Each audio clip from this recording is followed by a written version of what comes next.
pictures.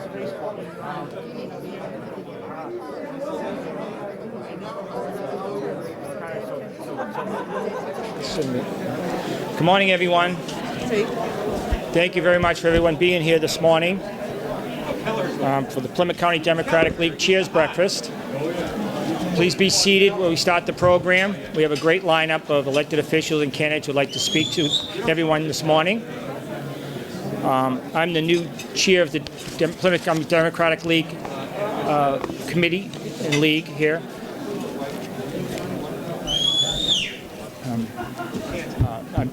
Previous league president was Alex Bezanson, did a great job during the pandemic. I'd like to say thank you to Alex before we get started here.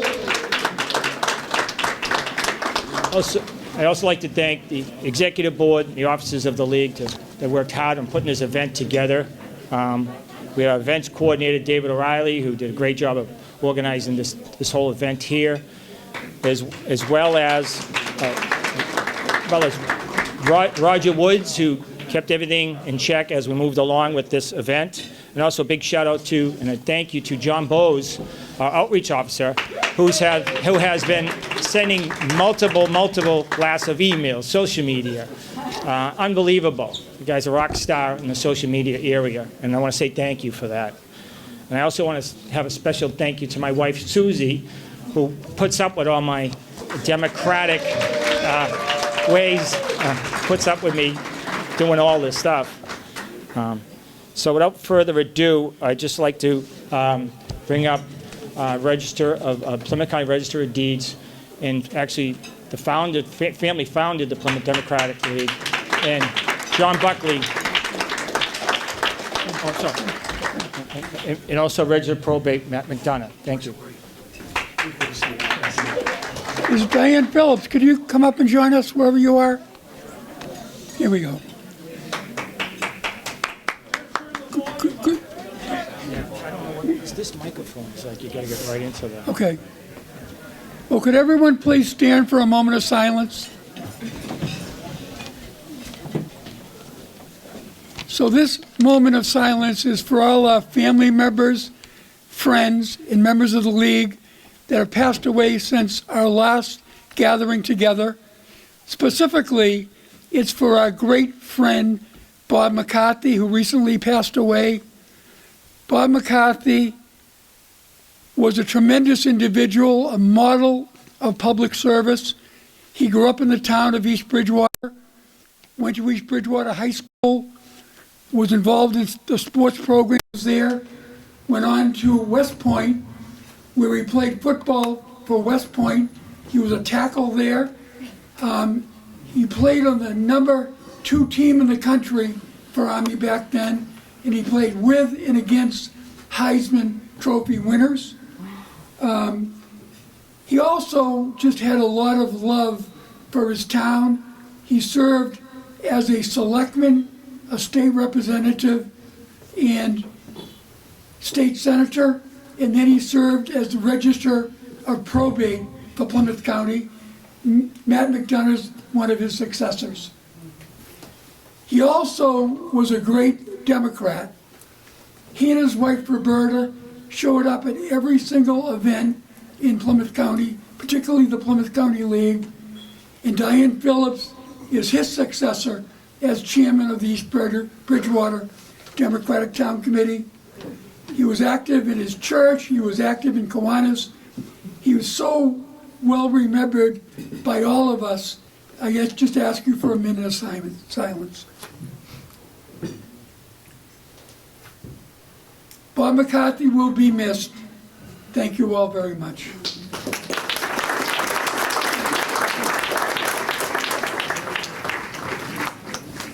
Thank you, John. Thank you very much. Appreciate that. We're very, we have special guests, and we're very honored to have here today. Would like to introduce Plymouth County Congressman Bill Keating, who's a great congressman down here, helps the work in there, always accessible to people, great friend of the leagues, and many more of us here. Congressman Keating, please. Hey!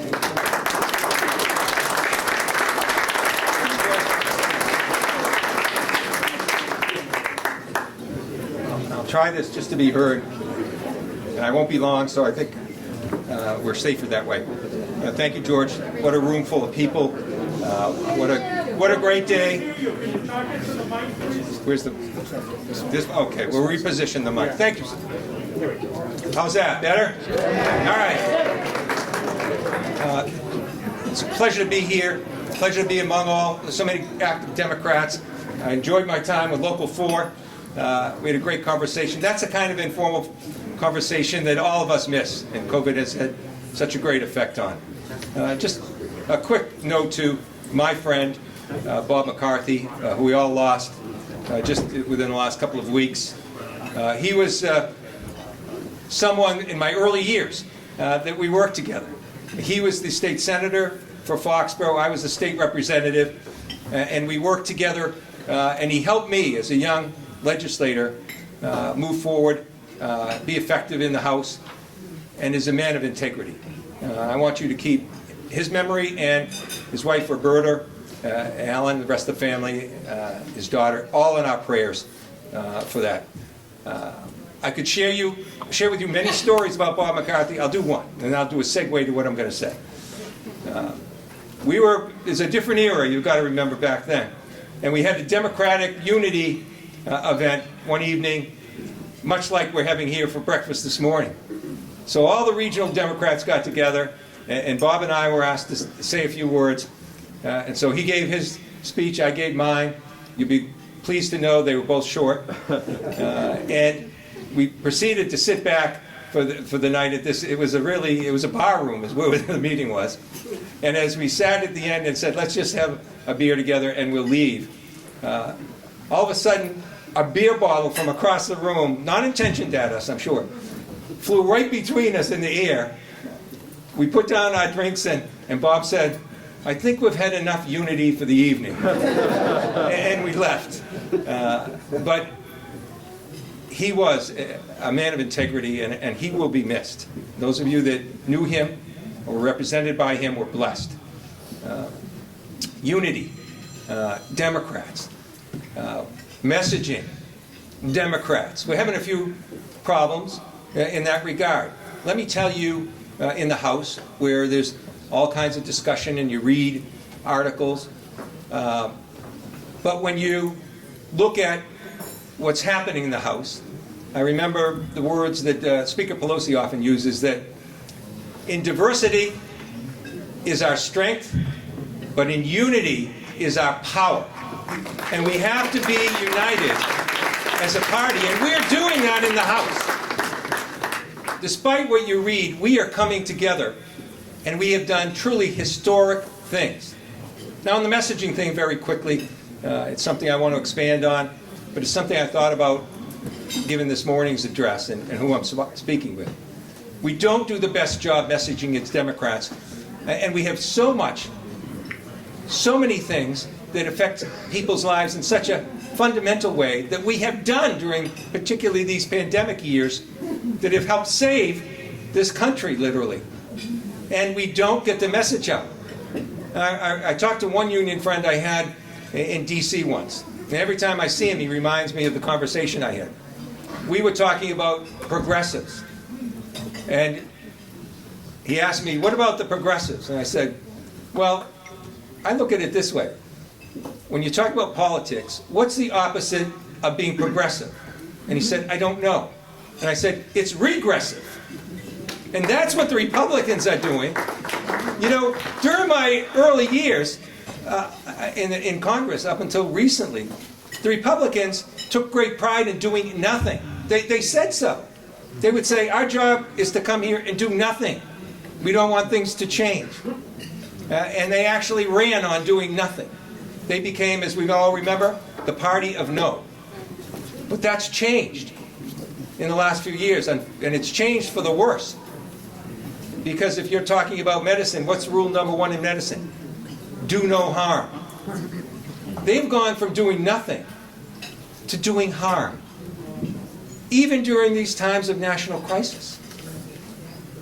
In fact, it's been downright unpatriotic when there's an insurrection on the Capitol, and you see our democracy being threatened the transfer of power, which is the fundamental portion of that, that comes from our ability to vote and have free and fair elections, there was a plot to actually stop that from happening.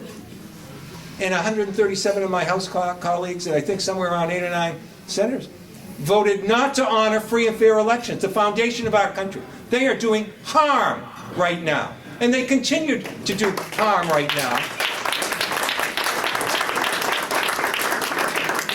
It's not only hurt us in this country, it's hurt us domestically. I can tell you from my work, and I'm very involved in what's going on in Ukraine right now.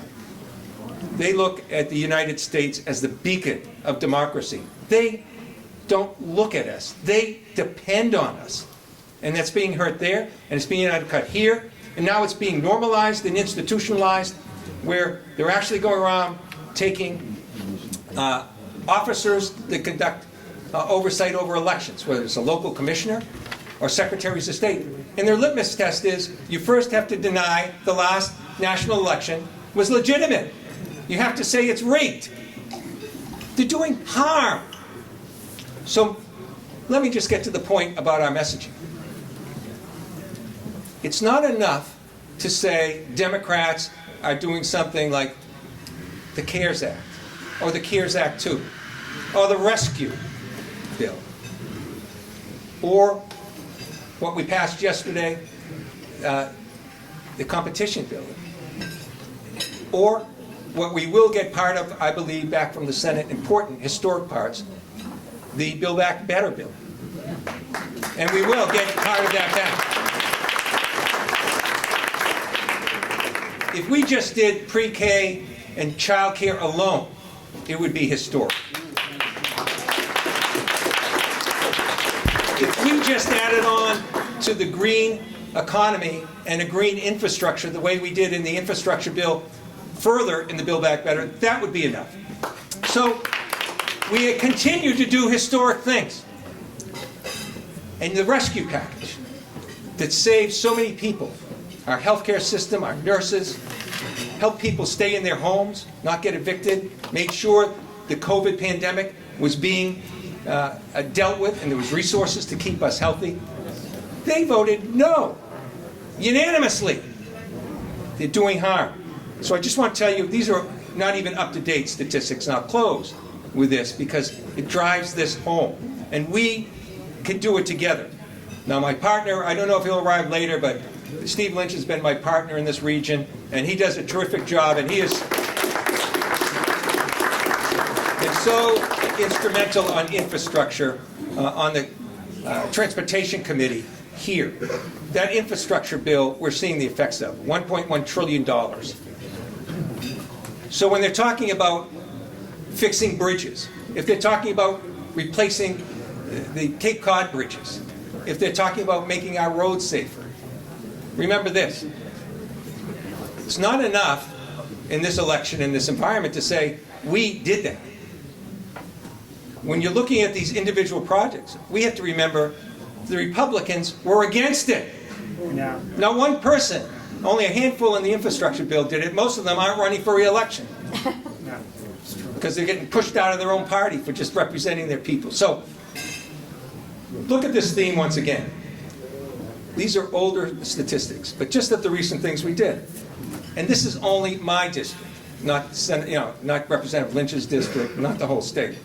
$172 million in child tax credit cuts for 72,000 families in my district alone. We were for that. They voted against that, doing that.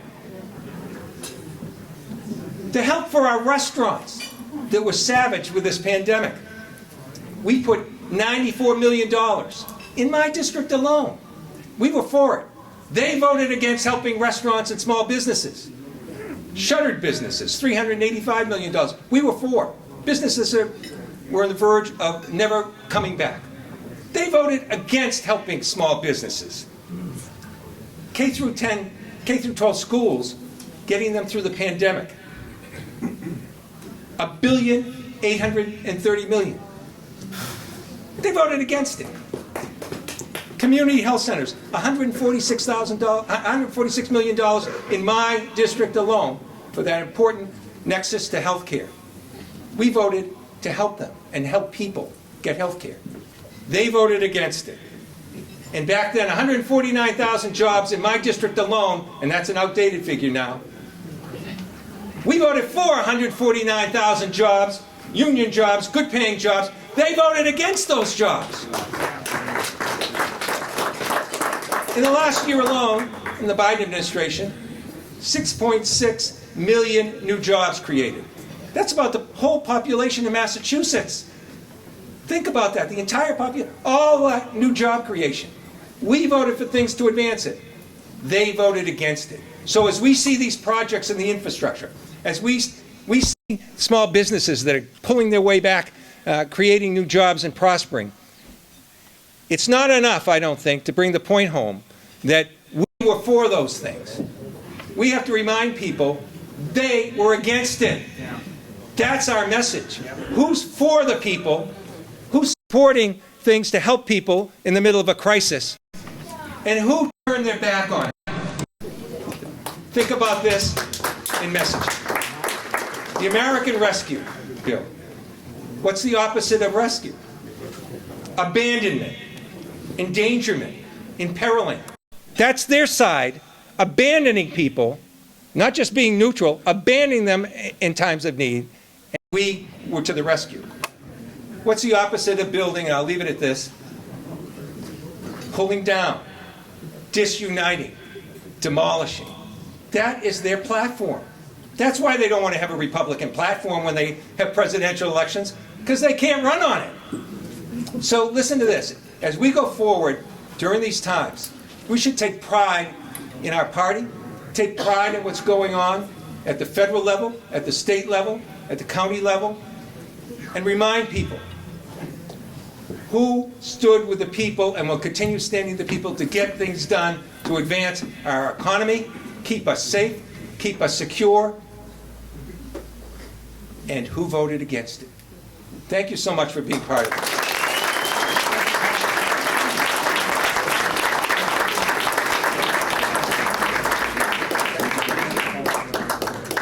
Thank you, Congressman Keating.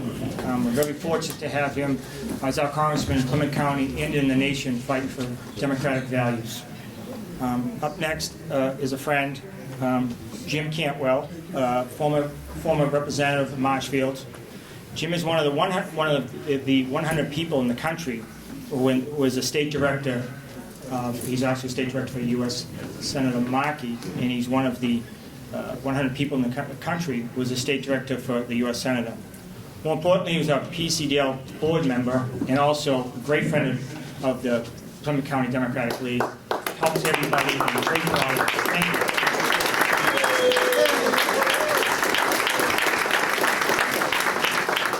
Folks, we have so many outstanding candidates who are going to be speaking in a moment, so I'm going to try to be briefer. I want to thank George O'Toole first and foremost and the board of the PCDL to thank them for their tremendous work bringing this together today. And thank you to all the candidates and individuals here today who are fighting day in and day out to support Democratic candidates and ideals. Your work is tremendous.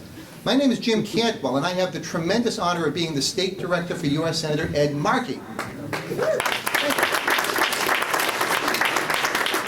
It's so great to be home, and I bring tidings from Senator Markey and from our Chief of Staff, John Walsh, who, by the way, not only is the Chief of Staff to Ed Markey, but most importantly was the chair of the Plymouth County Democratic League. He was the chair back when John Bowes, Stacey Monahan, John Buckley, and others made sure Democrats won across the board.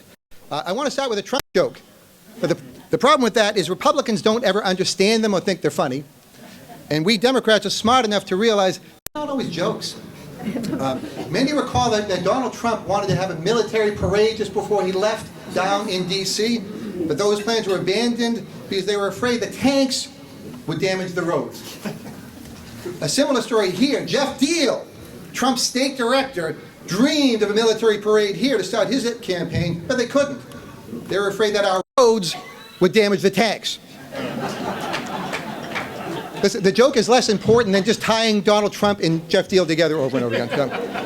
For the serious section, George asked me to explain what a state director does. Since there are only 100 of us, I'm going to cut through a lot of it. It's the greatest job. I get to, represent Senator Markey and things like this here today.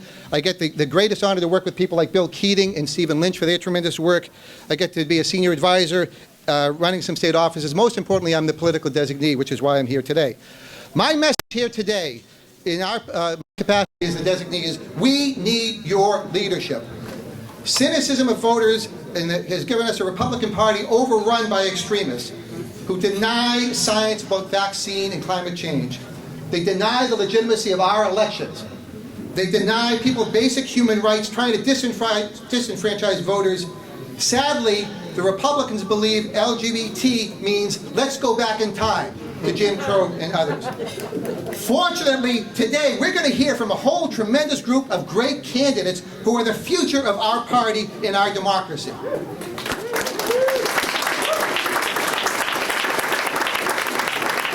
For this one quick line, how many of you, raise your hands, how many of you have people ask you, why do you volunteer for town committees or why do you volunteer as a candidate? Raise your hand. Pretty much everybody, right? If you get asked again, I submit that there's no more important time for us to do what you're doing here today. Perhaps never before have we had 3 crises all at once. A public health crisis like the 1918 pandemic. A worldwide economic crisis similar to the Great Depression. Civil rights unrest like the 1960s. Our job, all of you as chairs and leaders here, is to remind people, Democrats like Ed Markey, Bill Keating, Stephen Lynch, all these people today, they have done the job to get us out of this crisis. Briefly, public health. Congress passed the CARES Act to help support for vaccines, distribution to hospitals, support for public health agencies. Plymouth County Cares, Tom O'Brien was here, and Greg Hanley, they were making sure to distribute test kits. Yep. As a result, God willing, it looks like we are coming out of this crisis.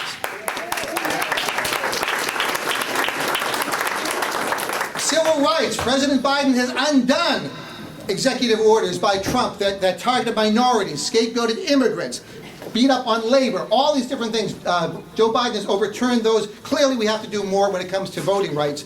But then for the economic crisis, Democrats have been in charge of passing the American Recovery Plan Act. We helped businesses stay afloat, provided wildly popular stimulus payments, housing assistance, food assistance, you name it, things that helped regular people like us. And as the Congressman just mentioned, think of how important those things are, and then remember, not a single Republican voted for ARPA. Boo, is right. Boo. Here's a historical lesson. No Republican voted for Obamacare, yet they take credit for it, right? No Republican, or very few Republicans, ever supported Social Security or Medicare when we talk about FDR and the New Deal. Boo is right. We need to remind folks that Democrats are the ones who historically act and clean up the messes of Republicans. And with the 3rd anniversary coming this week, Ed Markey's Green New Deal is going to pass and will address the existential crisis our planet is facing. In closing, because there are so many great people to speak, today starts our season for the 2022 election cycle in Plymouth County and throughout Massachusetts. You are the goodwill ambassadors for the Democratic Party who we need to combat disinformation from others. Massachusetts, we have led the way, by the way. From the abolitionist movement, we had the shot heard around the world, we won rights for universal suffrage, we paved the way for health care for all, and ensuring you can marry whoever you love. We need to draw upon those lessons. So, in closing, will you stand up to fight for labor rights and fight for all we need? Will you stand up for a woman's right to choose? Will you stand up for a Green New Deal for climate change? Will you stand up for our Democratic platform and help residents of Massachusetts lead a better life? Thank you for all that you do to make Plymouth County and all of Massachusetts a better place. And thank you so much, George, for the opportunity to speak today. Thank you.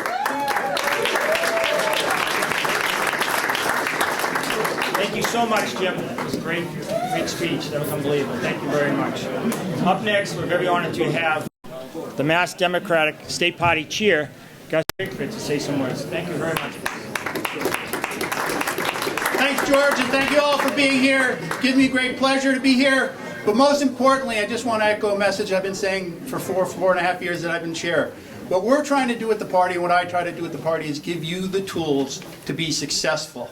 And so every Thursday and Friday, we send out emails to our state committee members and our chairs, and we have been doing our best to provide those tools, and we've been incredibly successful in the elections that we've won. So if I may, everyone who's a state committee member, please stand. There are a bunch in the room. They're the people who deserve the thanks. They're the people on the ground that's doing the work. If you're a town, ward, or city committee chair or county chair, please stand. Another group of people that are doing the work for the Democratic Party. I want to thank you all for doing the work. It gives me great pleasure to work with you and work with everybody in the room. And I couldn't be more excited about the slate of candidates we have running for us, because that's what we're going to have to do this November. And I couldn't be more supportive of trying to get them all in office. So thank you, Mr. Chair, and all of the candidates here, Mr. Secretary. Good luck. Thank you. Thank you very much, Chair Griffin. We appreciate you coming down and visiting with us. Up next, candidate for governor, Danielle Allen.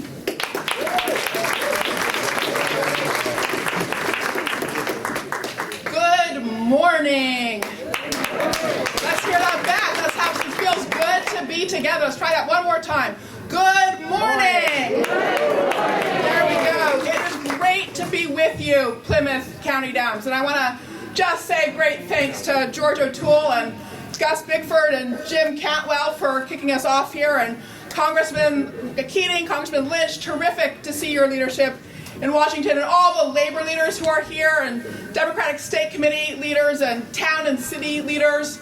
It's you, all of you, who are helping us find the path out of these dark, hard times. And I am so honored to be here to stand up beside you, show up alongside you, and do this work. I am Danielle Allen, running to be our next governor. My students call me Prof. Danielle, and I've been called all kinds of things: dean, director, chairman of the board. But my favorite title is mom, and the next best is just Danielle. This is not a time for business as usual. It is a time for bold and decisive action, and I am ready. It has not been a time for business as usual for me since 2009. I lost my baby cousin Michael in that year, 2009. He wasn't a baby then. He was about 28 when he passed, but he was the first baby I ever held when he was born in 1979.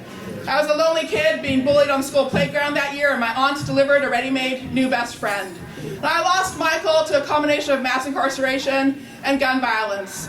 That turning point moment in my life meant I started banging my head against the question, why are we so bad at helping young people make a transition to a healthy adulthood? And for so many families who've lost loved ones in the opioid epidemic, it hasn't been a time for business as usual for you either for a long time. And the pandemic has driven home it's not time for business as usual for any of us, not here in Plymouth County or across the Commonwealth. We can forge a way out by linking arms as one Commonwealth, by reimagining the possible and getting it done. We've got to commit. We've got to commit to a roof over every head. We've got to commit to electrifying the damn trains, building one Commonwealth rail, and driving that transition to 100% renewable energy economy. We've got to commit to decriminalizing addiction, and I announced that commitment earlier this week. So I am here to work with you. I have taken light and hope in every dark time from being part of a big team of guts and grit and heart and hustle. And that's what you are, and I would be so proud and honored to work alongside you to get these commitments done. Thank you very much.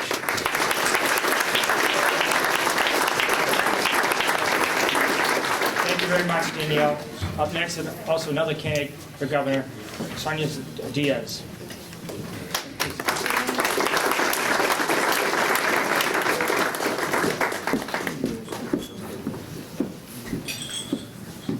Good morning, everybody. Good morning. The masks are a little hard on the hoops. So it is good to be with you all. Can we just give it up again for George and Dan? Being together in person is just like a tall glass of water, right, after this time. And I also want to say a thanks and ask you to join me in giving a thanks to the restaurant workers who are making this possible for us today. Bringing out another tray, give him a pat on the back or a thank you. So, I'm Sonia Chang Diaz. And I see a lot of familiar and friendly faces here, but for those of you who don't know me, I am a mom.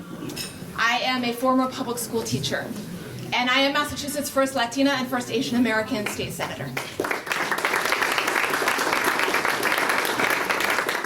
And I am running for governor because every day it is getting harder and harder for families to live in our state.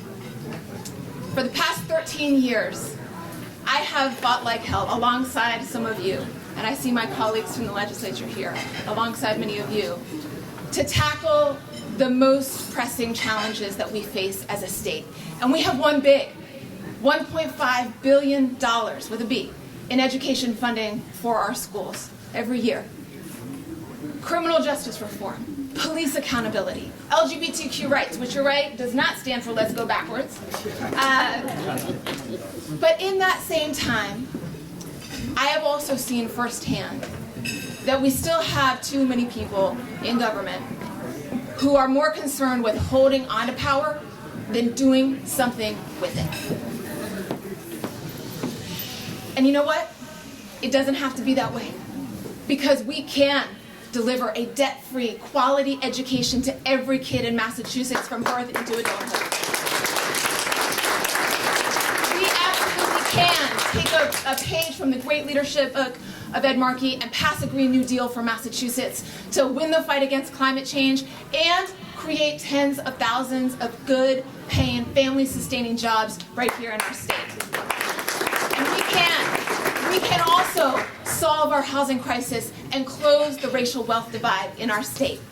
We just have to stand together, see each other's fights as our own, and we gotta elect a governor who doesn't just say the right words, but who's shown that she is willing to take action on the tough fights, even when it's not politically convenient. My friends, I did not get into this race because I thought it would be easy, and I did not get into it because I saw a good career opportunity. I got into it because I have stood on the front lines with families across this state for my whole life. And I know the urgency of this moment that we're living in, and I know the future that we can build together. And that is why I'm asking for your support. Thank you so much for having me. Let's go get this.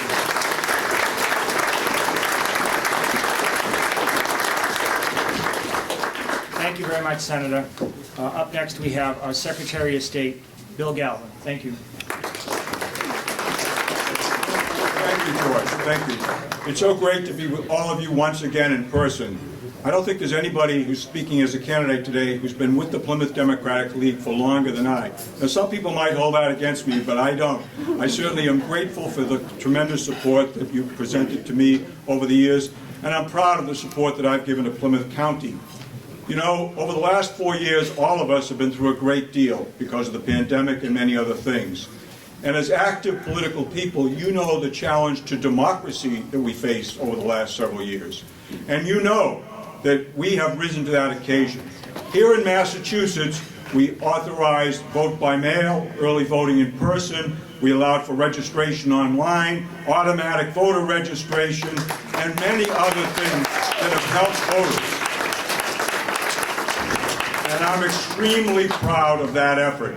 We had record turnouts in all 3 state elections we had in 2020. Record, despite all of that. And I'm proud of the administration of elections that I supervise, because it's not just the laws, most importantly the laws, but it's the administration of elections that's extremely important as well. You know, we also had a census.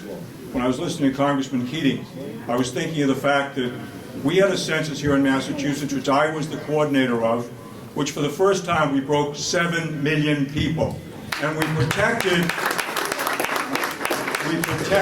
our congressional delegation, the congressional representation we have, as well as our electoral votes, which brings me to the importance of the future elections.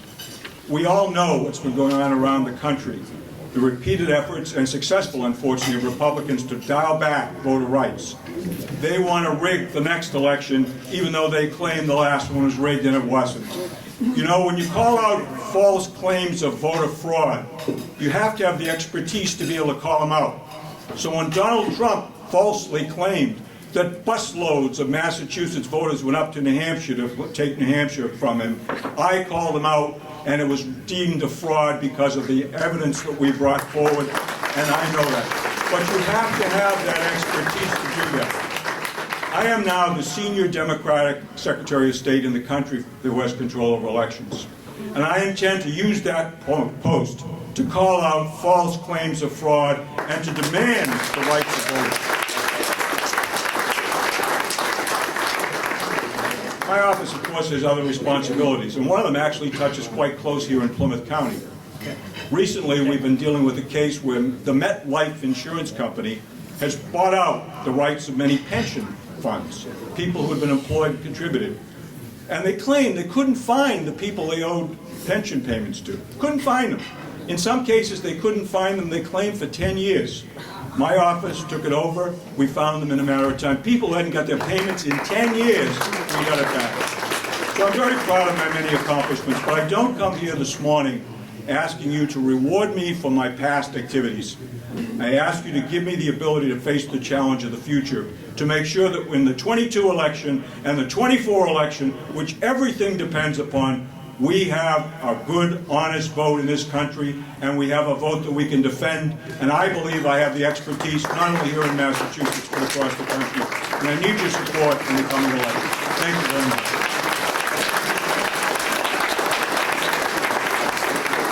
Thank you very much, Mr. Secretary.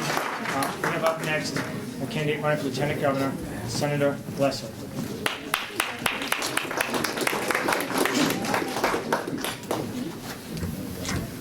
Thank you very much, George. Good morning, good afternoon, good morning, Plymouth Democrats. My name is Eric Lesser. I'm a state senator from Longmeadow, and I'm running for Lieutenant Governor. Why am I running for Lieutenant Governor? Well, I think we all know, and I think we all feel, as Democrats here in Massachusetts, that we live in a great state, that we're really proud of our state. We've got assets here, we've got attributes here that a lot of other places would kill to have. But we also know that it's becoming harder and harder to live here. It's becoming too expensive, it's becoming unaffordable, and we have, despite our progressive reputation, have become one of the most unequal places in the entire country. I have the record and the experience to do something about it. At the height of the pandemic, back in 2020, I led the effort in the state senate, and I see my colleagues here, John Keenan, Mark Pacheco, Mike Brady, Adam Hines, to get $600 million out the door to our smallest businesses, like the one we're in here. We wrote into the legislation that the money first had to go to minority-owned businesses, immigrant-owned businesses, and businesses in our lowest income communities, because they were the ones hardest hit by COVID. We saved hundreds of bodegas, dry cleaners, nail salons, barbershops, community restaurants at the height of the pandemic. At the height of the opioid crisis back in 2015, and I know Plymouth County was hit hard, just like my home community in Hampden County. I partnered with the Attorney General's office to write the bulk purchasing program for Narcan, the anti-overdose reversal drug. This was a life or death issue. If a school nurse showed up at the site of an overdose and had Narcan, the person was likely to live. If they showed up and didn't have Narcan, the person was likely to die. We got thousands of doses of Narcan into the hands of police, first responders, school nurses, camp counselors, youth center directors in every corner of our state. And for the last 7 years, the signature issue I've been working on in the state senate, again with help from a great group that many of whom are here today, has been connecting our state by rail service from Pittsfield to Boston, and yes, down the South Shore as well. This would be the single biggest climate change fighting project our state has ever undertaken. It would be our Green New Deal here in Massachusetts. It would take thousands of cars off the road, and it would create thousands of units of new housing, just when we know our families are struggling to afford a place to live. And it would create thousands of new jobs in areas of our state left out of the high-tech and life sciences boom. I know my time is up, So I just want to quickly address an issue about Lieutenant Governor's office that often goes undiscussed, which is the Governor's Council. I'm a Harvard Law-trained attorney. I'm the vice chair of the Senate's Judiciary Committee, and I worked on 2 Supreme Court nominations when I worked for President Obama, for Sonia Sotomayor and Elena Kagan. I will prioritize making sure that we have diverse judges that represent every corner of our state on our bench in Massachusetts. I hope you'll consider me as we continue to caucus. Congratulations to Plymouth Democrats, and thank you for Thank you very much, Senator. I asked the candidates who are in the room going to speak, please come up to the front here so we can move you onto the microphone staging area. Next candidate to speak is actually running for Attorney General, Quentin Pelt. Please come up, Quentin. Thank you. Thank you so much. It's so nice to be back here in Plymouth County with this wonderful group of Democrats. It's such a relief to be in person again after all of this Zooming. My name is Quentin Pulfrey. I'm a Democrat running for Attorney General. I had the great honor to serve in the office as the first chief of the healthcare division at the time that we were implementing Massachusetts health reform law. We were working hard to try to make sure that everybody had access to high-quality, affordable health care and to stand up for consumers and workers in that office. And so I've seen firsthand how much impact the people's lawyer can have on the issues that matter most. I also had the great honor to serve in the White House under President Barack Obama. And on day 1 of the Biden-Harris administration, I joined as the acting general counsel of commerce. I'll tell you, it's been a tough few years with Trump trying to rip apart families and put walls between us and our neighbors, knock tens of millions of people off of health insurance. And it's been a real relief to have sanity in the White House and narrow majorities in both houses of the Congress. But we'd be foolish to look to Washington for the solutions to the really big challenges we face. Racial injustice, the climate crisis, attacks on our democracy, attacks on workers' rights and reproductive rights, LGBTQ rights, gun violence. For the solutions to the really big problems we face, we're going to need to look to the states. As a former Assistant Attorney General, I've seen firsthand how much impact the people's lawyer can have on the issues that matter the most. The AG can bring consumer protection cases against predatory lenders, against scammers, against pharmaceutical companies that lie to us like the Sackler family.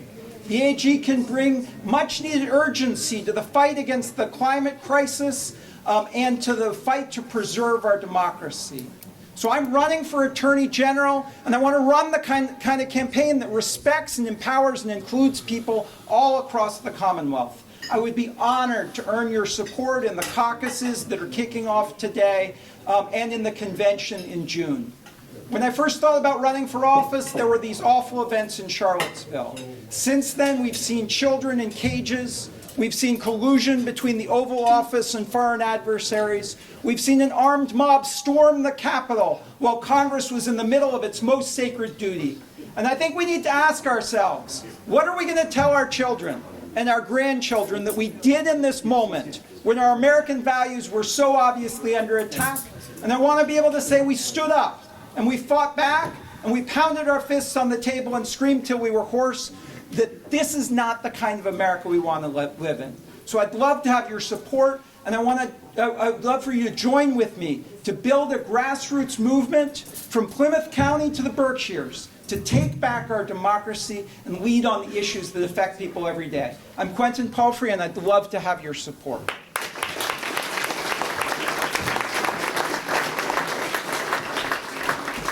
Thank you, Quentin. Our next candidate for Attorney General is Shannon Lis Reardon. And also, thank you.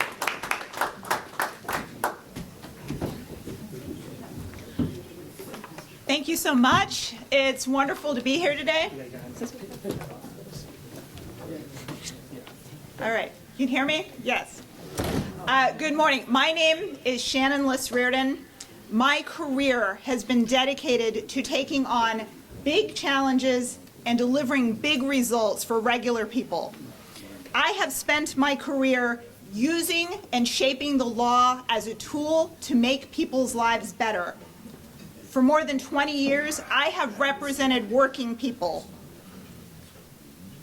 When I first started as a labor and employment lawyer, I got used to being in the courtroom, often as the only woman, going up against high-powered, well-funded attorneys who are representing powerful corporations. But I never let that stop me. I put passion and dedication into everything I did. And now, years later, I have made national headlines, leading teams of lawyers, taking on tremendous odds, and time and again, we've beaten those odds. We have won against some of the largest and most powerful corporations in our country.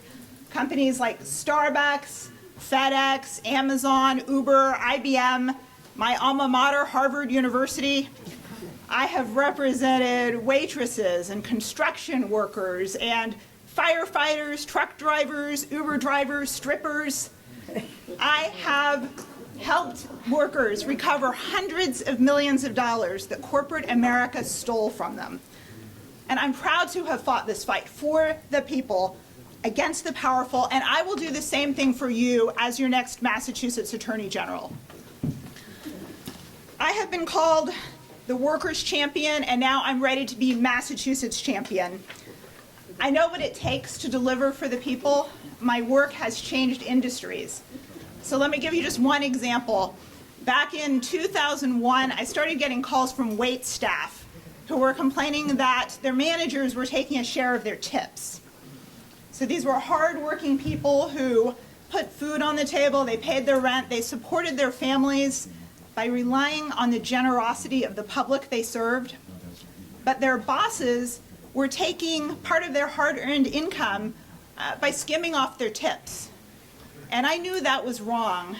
And before long, I was being called by waiters across Massachusetts, and before I knew it, I had sued just about the entire hotel industry and restaurant industry in Massachusetts.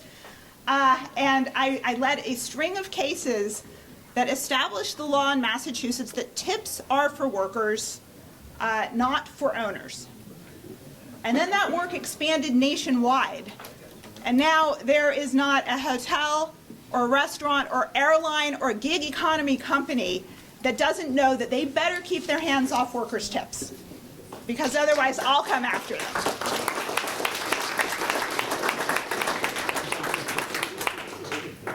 Through my work over these last 20 years, I have managed teams of lawyers and brought and won the cases that have changed and enforced the laws in our state and across our country for the better.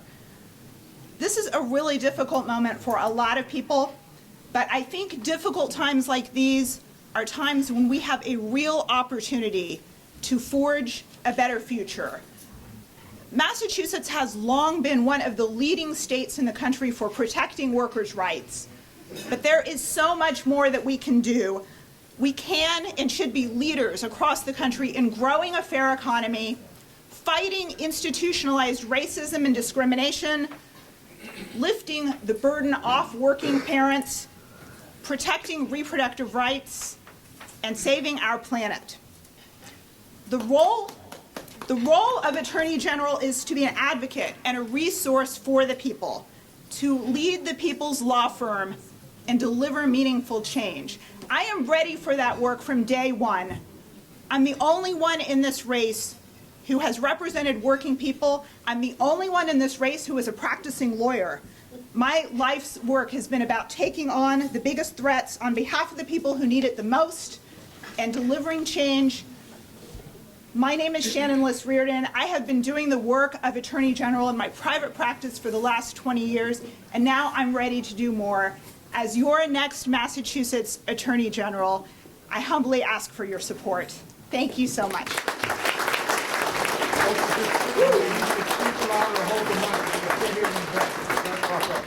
Thank you very much. Could everybody look under their chair or table? Someone reported losing a telephone. If you could bring it up to the front. We have one in the back. Next we have a candidate for Attorney General, Andrea Campbell. Thank you. George, and thank you for organizing, and thank you, of course, for all of you for being here. You can be anywhere, but you're here, so thank you. I really appreciate it. And of course, thank you for everyone who volunteers their time for the party. It's probably a thankless task, so thank you for all that you do for the Commonwealth. I am Andrea Campbell, and I'm running for Attorney General, and I didn't jump into this race lightly. After a lot of encouraging conversations and a lot of prayer, I am a believer, and some fasting for those who understand what I'm talking about, ultimately jumped into this race. And I know and understand, frankly, that we're living in some really dark times, and that there are families, of course, struggling. There are families probably in this room that are struggling and suffering as we all gather. But I jumped into the race because I know that, frankly, we live in the best state in the Commonwealth in the nation. And I am living proof of that. This is the state, and of course I'm born and raised in Boston, the city as well, that gave me everything to be successful and to become a lawyer. I, frankly, a young girl growing up in public housing with a family torn apart by incarceration, poverty, and crime. All of my biological parents, all of my biological grandparents are deceased. I still have relatives who are incarcerated and behind the wall. And yet I prospered and persevered because of the community and support I got in this state. And I'm proud of that. I'm the first person in my family to go to college and to go to law school.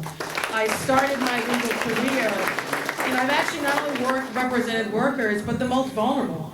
I started my career working at a local nonprofit providing families and children with services in education cases, especially students who had disabilities. I've worked in state government as an attorney for Governor Deval Patrick, moving equity, of course, forward in the state. I've worked as an attorney for a regional planning agency, advancing regional equity, which I think is significantly important.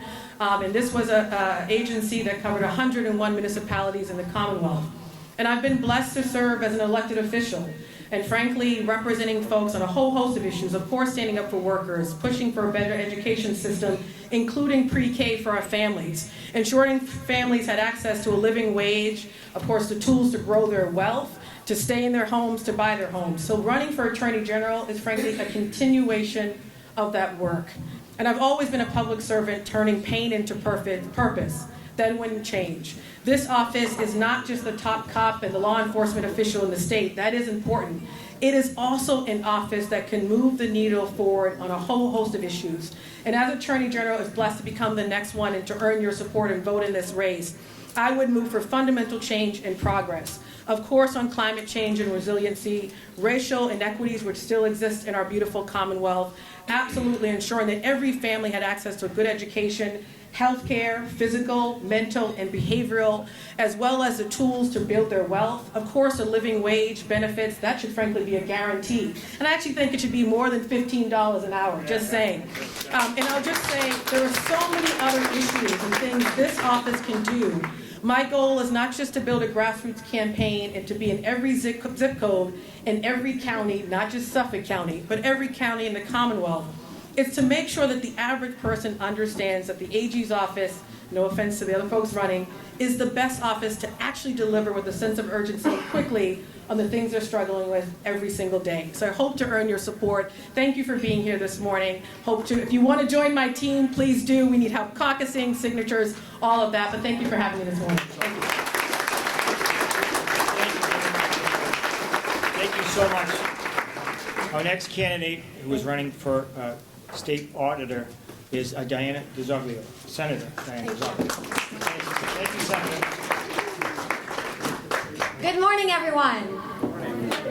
Good morning, everyone. It is a great morning to be here with so many amazing activists. Thank you so much for taking time out of your busy schedules to be here to support our shared values in the Democratic Party. I am humbled and honored to be here today. My name is Diana DiZoglio. I am a state senator from the Merrimack Valley. A little bit about myself. I was born to a 17-year-old single mother in the city of Methuen. We moved back and forth between the gateway cities of Methuen and Lawrence throughout my childhood, depending on where my mother, who was a young nurse's aide at the time, could find work. I went through the public school system and then went off to community college, which was an associate's degree that I was able to afford thanks to our Democratic legislature's investments in families like mine. Give it up for our community colleges. Thank you. From their friends, I was so humbled to have been able to earn a seat at Wellesley College, but the only reason why I was able to attend there was because of a full financial scholarship. And I think it's so important to talk about that, friends, because it really was due to those financial investments that others made into my future success, regardless of my family background, my bank balance, or my zip code, that I was able to actually see some future success, like so many other working families in our communities. And that inspired me to give back to my community in any way, shape, or form that I could. And since I couldn't do so financially, I decided to get into community service. I went to go work at various local nonprofits. As a childhood survivor of domestic violence, I went to go work in a young teen girls' home as a live-in mentor, mentoring young teen girls who had survived domestic violence in the home. I served at Girls Inc., running some after-school programs, and I also worked at the United Teen Equality Center, running their cultural arts department and expanding diversity, equity, and inclusion programming, working with inner city children. Simultaneously, throughout those years, I was waiting tables and running a small cleaning company as more of a side hustle.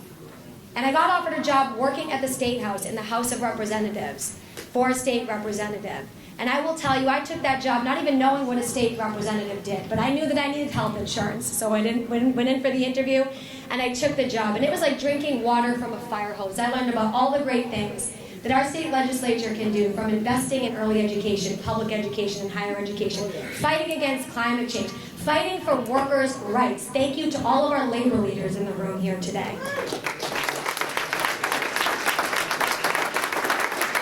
But I also, friends, learned about the flip side of how our state government can operate. During that very short time working on Beacon Hill, as a younger woman in my 20s, I was sexually harassed. And the way that it was thought appropriate to deal with that harassment was to dismiss me from my position and require that I sign a taxpayer-funded, your dollars, non-disclosure agreement just to get a basic severance package on my way out the door. But I didn't let them get rid of me. I didn't let them keep me quiet, and I didn't leave state government like I was told to do. I instead decided to, thank you, run for state representative myself, and a little over a year later made my way back into that same chamber in the House of Representatives as the youngest woman serving in the House of Representatives. And friends, when I got elected, I took that responsibility incredibly seriously, and I knew it was incumbent upon me to fight for other working families in our communities who, like my family was, and maybe for completely different reasons, but for who, like my family was, have either been dismissed or ignored or disenfranchised by a system in our state government that's just not working for all families in Massachusetts the way that it could and the way that it should. And I took on that fight regarding those taxpayer-funded non-disclosure agreements. That's a fight that I took with me to the state Senate, where I'm so proud to say that we've unanimously passed a complete ban on the abuse of those taxpayer-funded non-disclosure agreements, thanks to my colleagues. But we have a Republican administration, friends, who continues to dig their heels in on the abuse of our tax dollars and silencing of workers across the board, and it doesn't end there. We think about all of the lack of transparency and accountability we saw through the pandemic, from the distribution of the vaccine and the millions in no-bid contracts that went out to friends in the private sector, to telling mistruths about the Holy Soldiers' Home, to continuing to contract with companies that have proven to abuse the public's trust time and time again. I've been championing transparency, accountability, and equity for the last 10 years on behalf of our communities. I will take that work with me to the state auditor's office. We know, friends, that sunlight is the best disinfectant, and our state government could use some cleaning up right now. So my commitment to you is that I will be an auditor that will shine a light in the dark areas of our state government, but I can't do it without your support. I see my time is up right now. Thank you so much for having me today. I respectfully ask for your vote. My name is Diane Lis.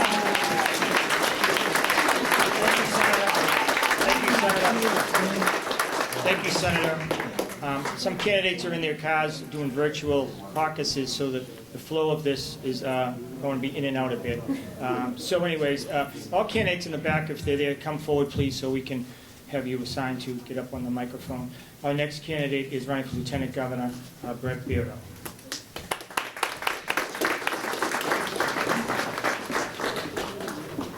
Thank you all for having me here today. And I'd like to just start by saying having listened to the breadth and quality of our candidates, the Democratic Party is in good shape. We've got a very attractive host of candidates today. My name is Brett Bureau, and I'm running for Lieutenant Governor for a reason. As we come out of COVID, the decisions that we're going to make are going to define the character of the Commonwealth for our next generation. And there's so many problems to address right now.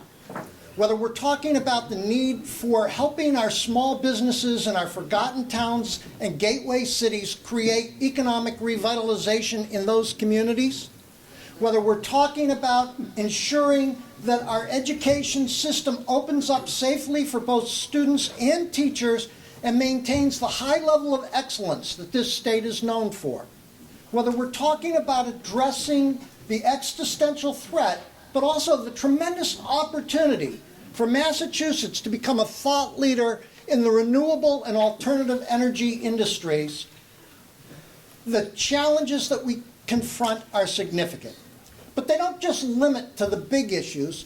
Everyday issues are relevant too. Housing that's affordable, daycare that's available and affordable for everyone is a generational issue in this state right now. I'm running because my background is different from the other candidates, and I believe that the Lieutenant Governor's experience and skills should complement rather than replicate those of our ticket. My background is that I was a small business owner for 20 years in Orange, Massachusetts, so I know the challenges that small businesses confront. I am the son of first-generation college students. My wife is an occupational therapist in one of the suburban school districts, and I'm on the faculty of Babson College. So I know that education, which is critical to Massachusetts, is the means to a better standard of living regardless of the position that you're starting in life. As someone who's served on the largest environmental testing company in North America for the better part of a decade, I know the challenges of getting corporations to adopt environmentally responsible actions without new legislation and new regulations. As someone who's dealt with both COVID and cancer personally in 2025, I know that healthcare is a basic human right, and we need to do better to make it accessible and affordable to all. As someone whose parents, kids, and grandkids all live here, I know the challenges of raising families in Massachusetts. I'm running for Massachusetts because for Lieutenant Governor of Massachusetts, so we know that, because it's incredibly important that we build a new foundation when we come out of COVID. It is not going back to normal, it's defining what we want the future to be. I appreciate your attention, and I appreciate your support in the caucuses and the convention. Thank you very much.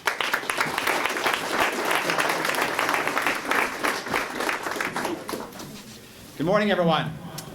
I bring greetings from the Massachusetts House of Representatives. It's great to see all of you. I'm proud to chair the Labor Committee in the House of Representatives. On behalf of Speaker Mariano and all of our colleagues, we want to extend our warm greetings. It's great to see such a great crowd. I know we have a couple of our colleagues I just wanted to mention, Representative Joe Moschino, Representative Jerry Cassidy, Representative Michelle Dubois. Did I miss anybody? I know Representative Tammy Gouveia, who's going to be speaking later. I want to thank you all for joining us. I'm proud to chair the Labor Committee. Glad to see such a great turnout from our friends in Labor here this morning. Thank you. Thank you for all the great work. We're working hard on wage stack legislation. So it's my privilege today to introduce someone. There's been a lot of talk this past week about a particular quarterback and the importance of a quarterback position to leading a team to success. There's no doubt about that. But I would argue that when it comes to public service, a more important, a better model is that of the point guard. The point guard is someone who has strong leadership skills and court vision, composed under pressure, someone who's trusted and respected by her teammates, someone who assists, shares, collaborates, and makes people around her better. When it comes to picking our nominee for our next nominee for governor, I can't think of anyone who fits the bill better than our next speaker. And just quickly, a few quick highlights. In terms of civil rights, she has led the way as an assistant attorney general. The opiate crisis, we know how here in Plymouth County how important that work has been. The student debt crisis, I, like many of you, still have student debts myself. I'm sure many of you do. The environment, protecting our environment, challenging big oil. helping us with Holtec and Pilgrim decommissioning. Worker rights, standing up for worker rights and helping us get a good pay equity bill, get a good wage theft bill. Please put your hands together. A warm, warm welcome for our Attorney General and our next Governor, Maura Healey.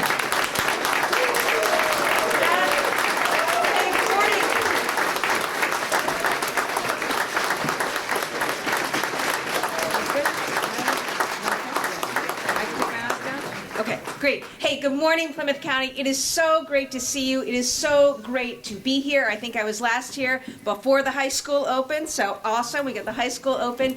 Look, I am excited to be in this race. I am excited to be running for governor, and I hope to earn your support.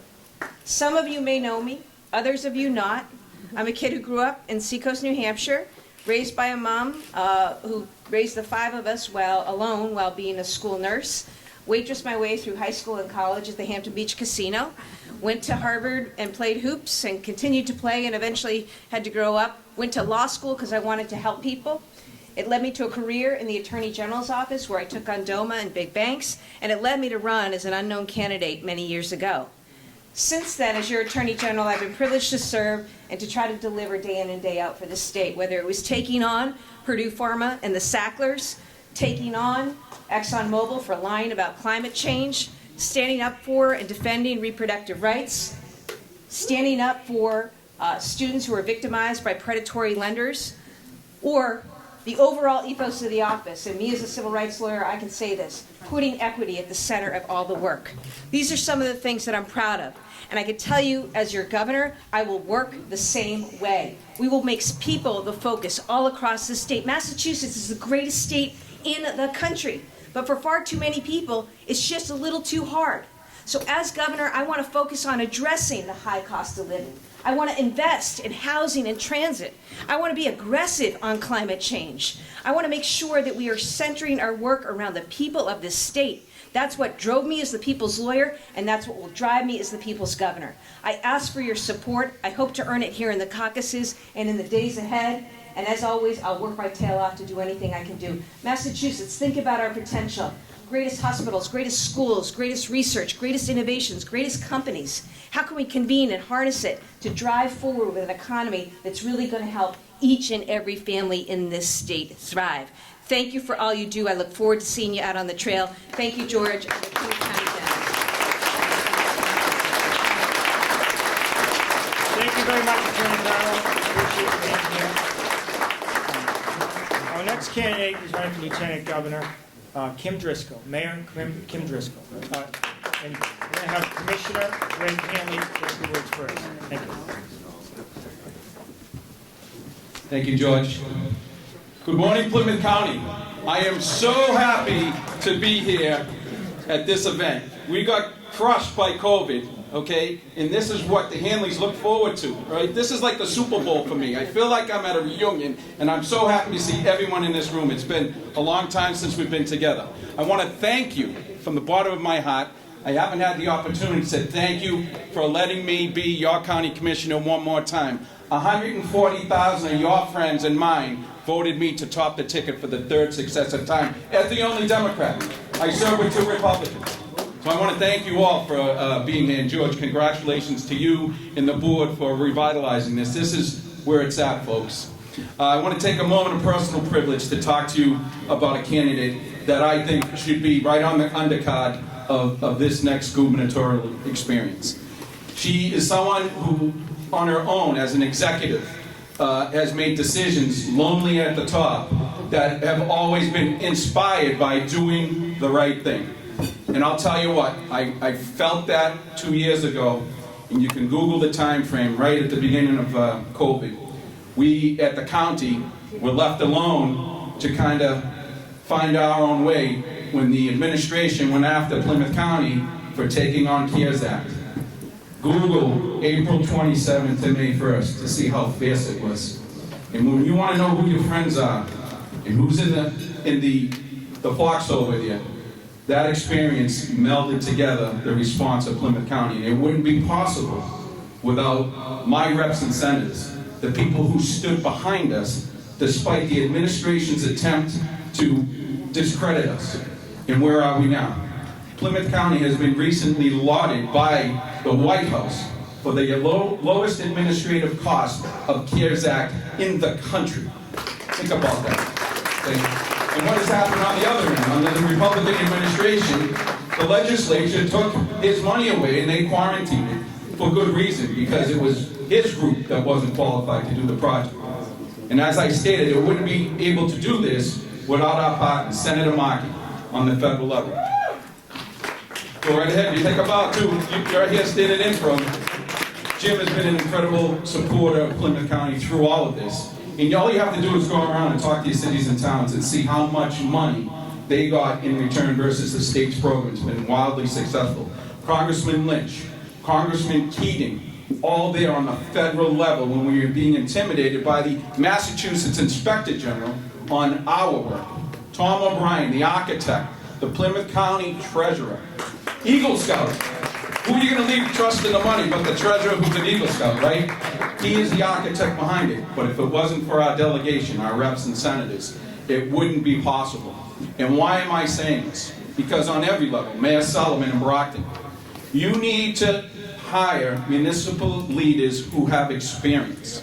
And Kim Driscoll is an executive who has leadership experience, that when we start talking about countywide programs and the distribution of money, it's folks like Mayor Driscoll, folks like Mayor Sullivan, who work with the county to develop programming that we are nationally recognized for. So without further ado, I want to bring up Kim Driscoll, because I think each and every one of you owe it to yourself to listen to what she has to say. She is someone whose husband is a working man. He's local 3 bricklayer. You know, bricky, as they say. I was a laborer 223. I had to tender with these guys, and not easy to work with. The Portuguese guys down in Fall River were better. But I'm saying that affectionately to Bobby Rizzi in the back. So without further ado, Kim Driscoll, hopefully our next Lieutenant Governor. Thank you, George. Much appreciation. Those hands don't feel like bricky hands or laborer hands when you shake that hand now. I'm Kim Driscoll. I'm lucky enough to be the mayor in Salem, Massachusetts, and I'm a candidate for lieutenant governor.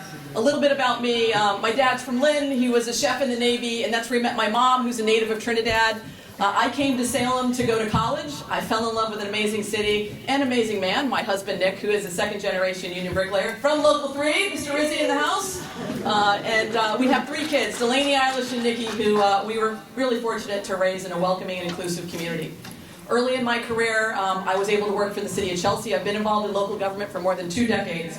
I worked in Chelsea as their chief legal counsel and later their deputy city manager as they came out of receivership. Really learned who pays the price when local government doesn't work well, and really had a big impression on me in terms of being able to serve and act in a meaningful way. I saw a need to act in my hometown of Salem, and I ran for mayor. I've been fortunate to be reelected 5 times.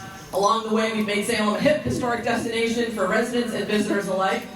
We've got record numbers when it comes to savings and stabilization. We've professionalized our finances. We've been able to invest in parks and schools and things that matter in communities along the way. I want to bring that same approach to your work as Lieutenant Governor. Mayors have been on the front line every single day in the trenches, leading during COVID, response, recovery, working on affordable housing. Our communities need that at every level. Trying to put in place the pieces to make sure things that people matter, educating your kids, keeping your neighborhood safe, investments in those parks and beaches and places you make memories, that we're there for that.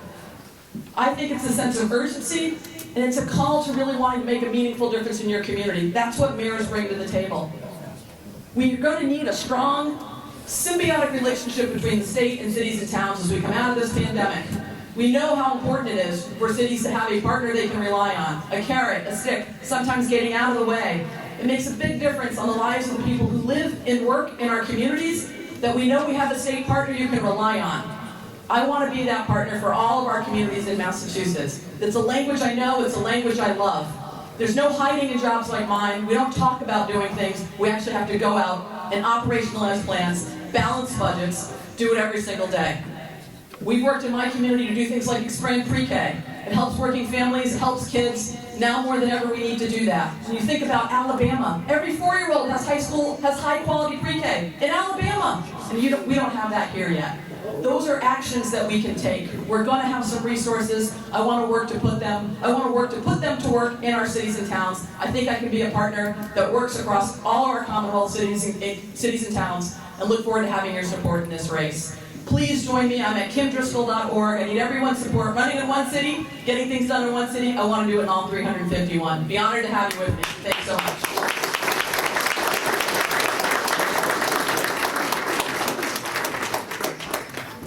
Thank you, Mayor. I just want to say thank you very much to Greg Haley, our commissioner. He's done a fantastic job down here in Plymouth County. Against all odds, he did a fantastic job. Thank you, Greg. And also, our next candidate I'd like to bring up is Tanisha Sullivan, who's running for Secretary of State. Good afternoon.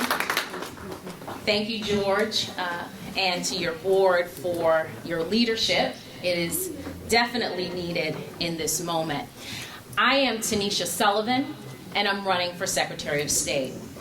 This is the kickoff weekend, so to speak, for what's going to be a long stretch of running from town to town, connecting with voters, connecting with delegates. And I gotta tell you, I could not be more excited to be here in my home county of Plymouth County to kick the weekend off. I grew up just a few miles up 24, a city some of you all might be familiar with, the City of Champions, the home of Rocky Marciano, Marvelous Marvin Hagler, the city of Brockton. It was in Brockton that the seeds of service were planted in me, in my church, in my family, and in my community. It was in the basement of my home church that I learned the power of faith and service. It was in a small hair salon listening to women talk about the issues of the day and work on solutions for our community that I learned the power of women in service. And it was through my dad, who spent 40 years working as an educator in the Boston public schools, and through my mom, who built 3 small businesses, working to support people of color and women who were entering the workforce. I carry that spirit of service with me today as a seasoned corporate attorney, as the former chief equity officer in the Boston public schools, and as a civil rights leader, most recently serving as president of the NAACP in Boston. We are at a critical moment in the fight for the realization of the promises of our democracy: freedom, justice, and equality for all of us. And what the last few years have shown us, through a public health crisis, through a racial awakening, and through the economic downturn, is that the status quo and business as usual is not working for all of us. We deserve more. In this moment, we need leadership that is courageous, inclusive, and visionary to deliver on the promise of America for all of us. And as Secretary of State, let there be no doubt that I will fight fearlessly and proactively to advance voting rights here in Massachusetts and across our country. But I need you to know something, that the full promise of our democracy, requires more. And so I will intentionally activate the full power of this office to promote economic opportunity, cultivate civic participation, and work to build a more transparent and accessible government that works for all of us. I am excited about this campaign. If you'd like to learn more, please visit us at TanishaSullivan.com. Thank you.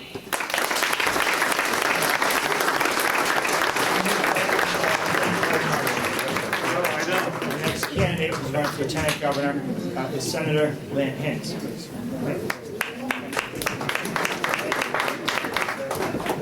We were just laughing over there. You don't want to follow Tanisha.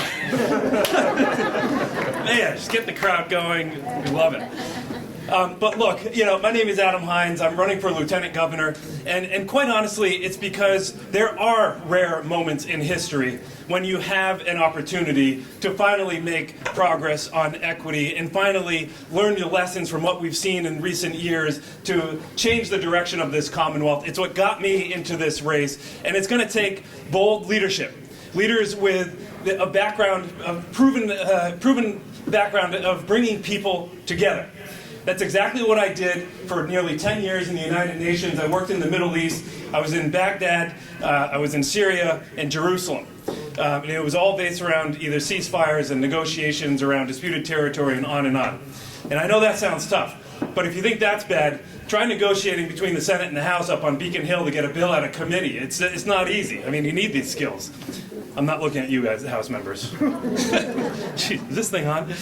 Anyway, so I was in the UN for 10 years, and I wanted to come back home and work on the big issues where I grew up in Western Mass. And so I started a program for high-risk youth getting involved in violence. I was pulled from there to lead a second nonprofit related to mental health and job creation. And I got to tell you, it was the honor of my life to come home and work on job creation in the region I grew up in, because I saw firsthand how a changing economy was impacting families, including my own. My dad worked for a tool manufacturer, and at the age of 50 had to reinvent himself. He went back to school to become a teacher.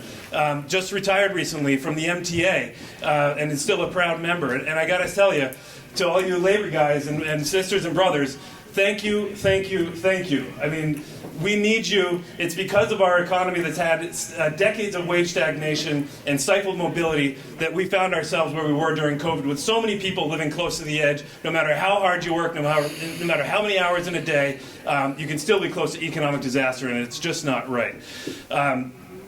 Look, I've drawn on all these experiences in the Senate. I'm in my third term. I'm currently leading the Senate effort to reimagine Massachusetts, to make sure that we're taking the lessons and being prepared for the work of the future.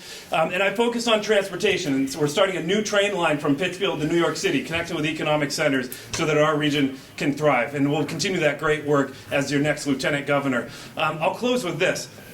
I recently became a father. I have an 8-month-old son, Raphael.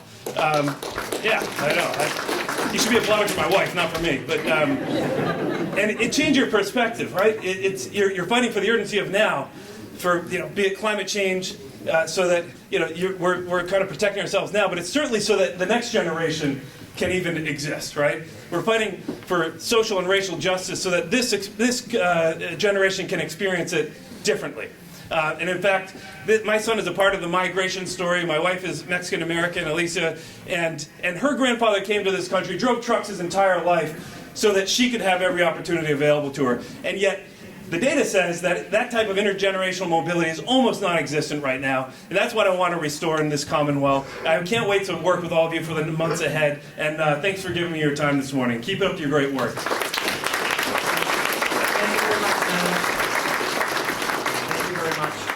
I'd like to just acknowledge a few people in the room. Former State Treasurer Shannon O'Brien is here. Representative Joe Gino is here. Senator John Keenan is also here. Representative Brett Cassidy is here. And Representative Michelle Dubois.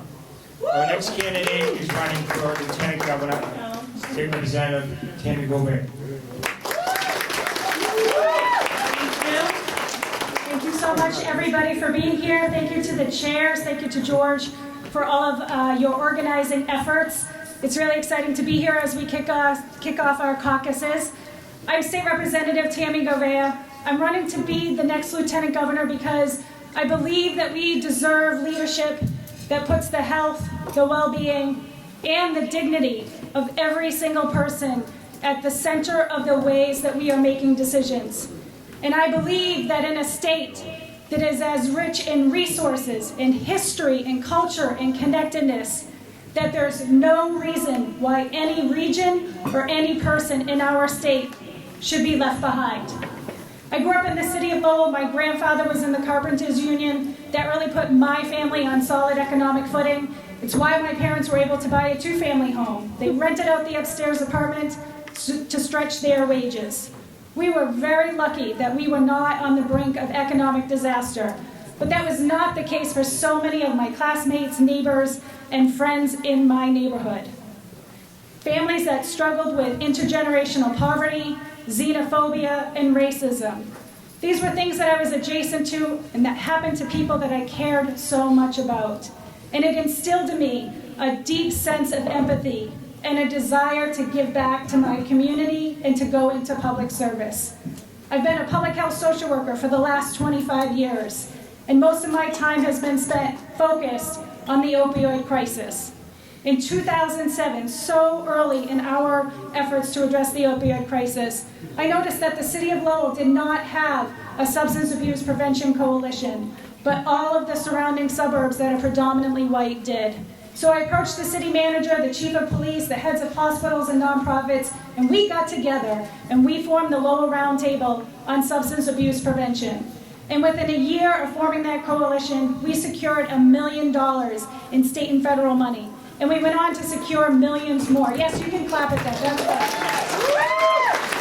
Because I know here in Plymouth County, you have a lot of substance abuse prevention coalitions and great partnership with your law enforcement agencies to address the issues. And I've been doing that for so long, again, since 2007. Along the way, I became a single parent to my kids who were 6 and 3 years old at the time. They're 20 and 17 now, doing as well as most kids their ages, just given all the struggles, climate crisis, COVID, rising costs of healthcare, education, and housing. But back when I became a single parent, I suffered from the downturn, the recession, and became unemployed. I struggled with, how do I make ends meet every single week? What's going to happen to me if my car breaks down? How am I going to get my kids to work? How am I going to get myself to work? How am I going to get my kids to school? So the experiences that so many of our families have today are experiences I've lived through, and the feelings of isolation and shame that come with economic insecurity. And folks, it's hard. It is really, really hard out there for so many of our families. It's been hard even before COVID, particularly in our Black and brown families and immigrant families. So I've lived through it, but I'm also privileged, and I know that. I'm white, I'm educated, I speak English, I have connections here, so I landed on my feet. I moved to Acton, I became the state representative, and I've been serving for the last 3 years. I'm running for lieutenant governor, and I was the first to get in back in June, crisscrossing the state to get to know the issues. I'm running to take my lived experience, my professional background. I'm now a doctor of public health, which I earned that in 2020 in the middle of the pandemic. I want to take those experiences. Thank you.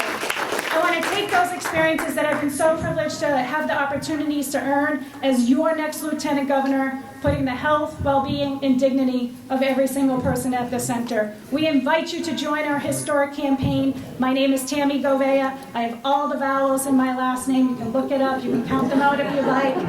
We ask you to join us. We ask you when you run for your caucus that you become a delegate and that you join us all the way through November in this campaign. Thank you so very much.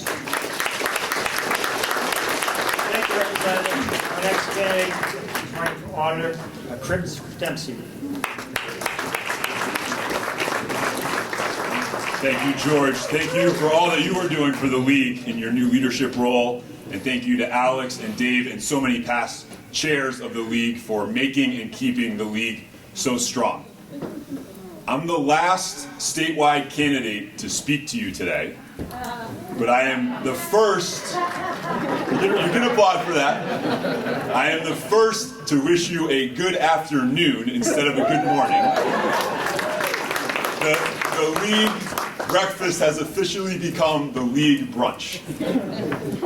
My name is Chris Dempsey. I'm a candidate for Massachusetts State Auditor because I believe that Massachusetts is the greatest state in the country and we deserve a state government to match. The Auditor's Office does two things. Number one, it makes state government work better.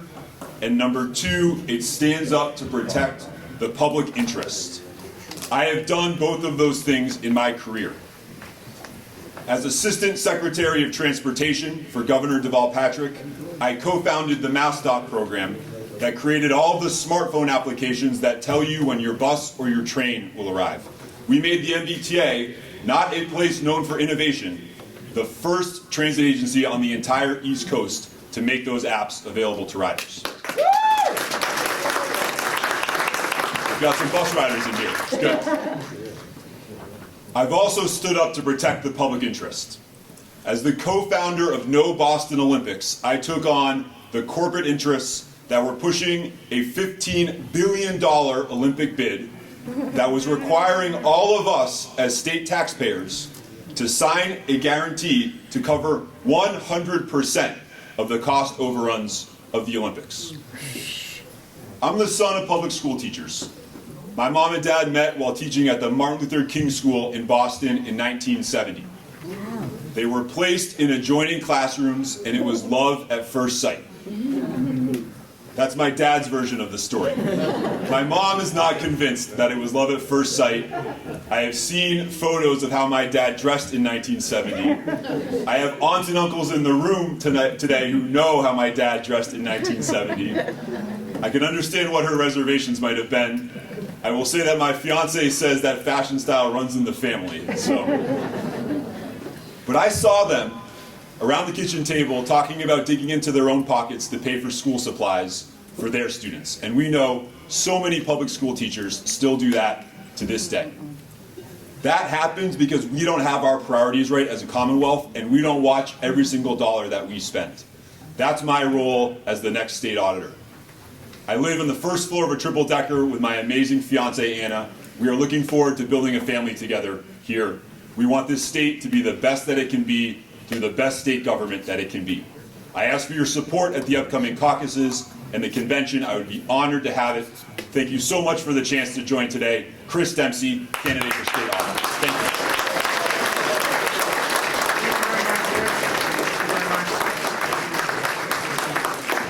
I just want to bring up a person that's, so the Plymouth Democratic League, we're pro-labor, we're big labor. I'm a former union steward, and there's no better fighter as a senator than the next person I'm announcing, and also a great senator for Plymouth County.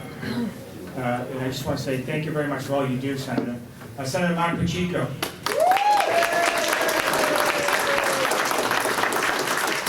Thank you. Thank you so much, George, and let me just begin by thanking you for your leadership, all the team that you put together for the Plymouth County League. Look at this room. Give George and everybody a great round of applause. This is what we need to do as we move forward for the elections in 2022 and moving forward to 2024, when we'll reclaim the White House. But we need to start now. And in 2022, this is going to be so important. This is my 34th year serving in the Massachusetts legislature, and my 30th year representing Plymouth County in the Massachusetts Senate. It started many years ago as a kid,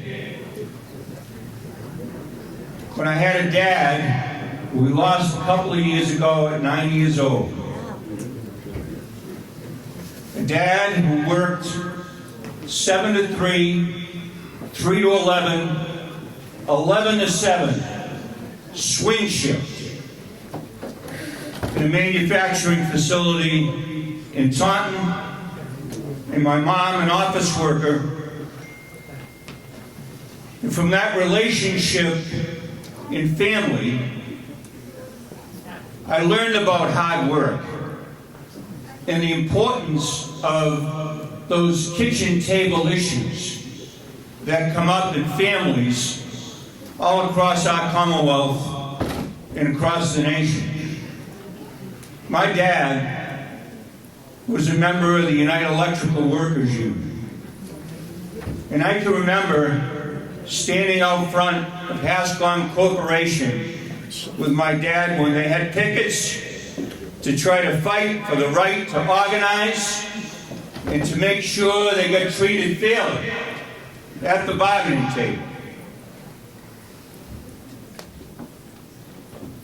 Those early years, as a young boy at the time, watching my dad be involved with his community in trying to protect his rights for an opportunity to help his family, to make sure that with his wife, my mom, an office worker, they were able to put the food on the table for my sister and I, and gave me the opportunity to be the first person in our family to go on to college.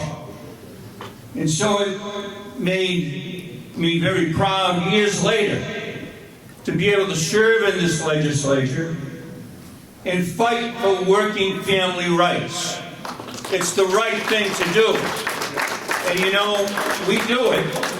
And we do a great job here in Massachusetts, but let me tell you, there's so much more that we can do.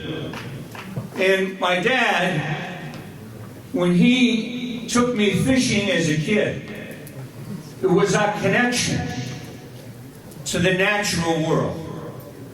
That's how I got my connection to the natural world and why I fight so hard today about the issue of climate change. When we look at what is happening, whether it's the fires in the West, the floods, the extreme weather events that we're involved with right now, we need to do so much more. We have a democratically controlled legislature. So many of my colleagues are here supporting this issue. But there's so much more that we can do. We can do it. We don't have to wait for Baker. We have a 2/3 majority in the legislature, for crying out loud. We should be getting it done. I was proud to author the legislation back in 2008 to put on the books of the Commonwealth here the Global Warming Solutions Act. And I was proud to be the founding chair of the Climate Change Committee in the legislature. So my message today is simply this, and it's to all the statewide candidates, and to all of us as candidates running for re-election. Let us not take these basic democratic values for granted. People right now are hurting. They're confused. They're ticked off because they get away with these things, right? They're frustrated because the pandemic has not gone away, in part because some people don't want to listen about wearing these things. So we've got a challenge on our hands in 2022, in 2024, because of that. Because the Republicans will use everything against us, everything, and they have no problem with making up a fib or two along the way. So we've got to work together night and day to make sure we put out to the general public the truth, the facts, what is taking. We got to be out there working together to make sure Billy Keating gets re-elected to the Congress of the United States. To make sure our statewide offices get elected, that we take back the corner office here in Massachusetts. I'm so proud to be a Democrat, so proud to be from a working class family, and so proud to be somebody who has been out there fighting to protect our environment. I want to give you one task when you leave here today. when you leave here today, to call your legislator and let them know that there is a bill that came out of the Joint Committee on State Administration this past week. And it seeks to make sure that we retrofit 1 million homes in Massachusetts with energy efficiency, switching out oil and gas burners, putting in place ground source heat pumps, doing insulation, doing all the things we need to do. It's in the Senate,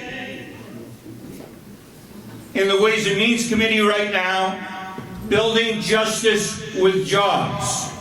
Building justice with jobs, and it's in the House, in the Ways and Means Committee. And you know what? With a 2/3 Democratic majority in the legislature, we can get that bill passed. Let's get it done.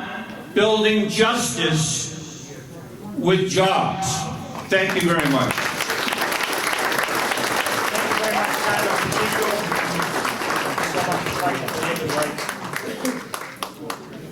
Our next candidate is running for district attorney in the county, Shannon Hall.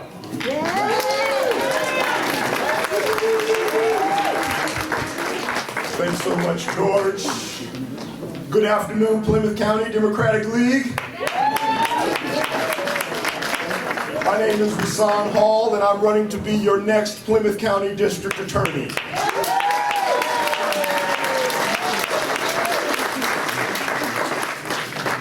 My name is Rasan Hall, and I'm running to reclaim justice. I'm running to reclaim the spirit of justice because throughout my life I've seen too many injustices. As a young boy growing up in Denver, Colorado, in a single-parent home with my mother, and seeing the injustices in the predominantly black neighborhood that I lived in, I knew that there had to be a way. Coming out here to Massachusetts for law school, having interactions in Roxbury, Dorchester, Mattapan, seeing how those communities were treated differently than other neighborhoods, I knew that there had to be another way. As a reverend in the African Methodist Episcopal Church, I sat with the families and listened to them as I ministered to them about the difficulties and challenges that they faced within the criminal legal system. I knew that there had to be another way. As an assistant district attorney in Suffolk County for 8 years, handling gun, drug, gang, and homicide prosecutions, sitting with family members who had lost loved ones to violence, but also going on ride-alongs with police officers and seeing how they put their lives at risk, but also how they treated certain residents of certain communities with disrespect, I knew that there had to be another way. As a civil rights attorney with the Lawyers Committee for Civil Rights and the ACLU of Massachusetts, working on police reform and criminal law reform, I saw the resistance that district attorneys consistently put up to evidence-based progressive reforms to the criminal legal system. I knew there had to be another way. When we launched our 2018 What a Difference a DA Makes public education campaign to teach people about the role, power, and influence of district attorneys, I found out how little people knew about this role. 4 in 10 Massachusetts voters didn't even know that the DA was an elected position. Half didn't even think the DA's position mattered that much. But when they were confronted with the information about how much power the DAs have, from everything from charging to discovery to bail to sentencing recommendations, appeals, and even influence on the legislature, 81% of voters said they would pay attention the next time. So I have a different vision of justice. I have a vision of justice that recognizes victims and survivors of crime in their full humanity and treats them with dignity and treats them as more than just a witness in a case. I have a vision of justice that looks at harm reduction to find less punitive ways to deal with people who are struggling with substance use disorder and mental health issues. I have a vision of justice that focuses on racial justice so that we are not exacerbating the disparities that exist in our system. I have a vision of justice that engages the community, and that's why I'm running to reclaim the spirit of justice. So stand with me, stand with us as we fight to reclaim this vision of justice. We're going to reclaim this spirit of justice from Hull to Halifax, from Marshfield to Marion, from Plymouth, Plimpton, Pembroke, Brockton, and the Bridgewaters. All of our 27 unique municipalities, we are going to reclaim the spirit of justice. So stand with us. I ask for your support, your encouragement, and your votes.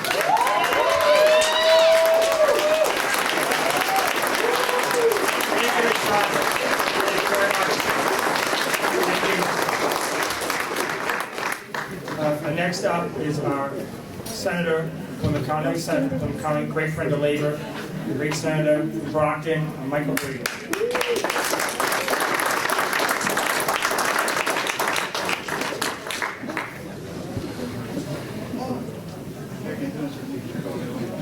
Thank you. And first of all, let's give a round of applause because this is the best turnout we've had for a Plymouth County League meeting in quite some time. Let's give a round of applause to our Chairman, John O'Toole. And I want to thank our former Chairman, Alex Bezanson. I know it's been a tough couple of years for everybody dealing with COVID. We've lost family members, we've lost friends, and we are continuing to fight to get us back to somewhat normalcy out there. I want to thank everybody for showing up today, especially our working men and women of labor and our first responders. And I see the nurses out there. I know we have to support our firefighters and our police officers, so thank you. It's been a tough couple of years with COVID, but we are starting to get to somewhat normalcy. And we've done a lot of work in the Commonwealth.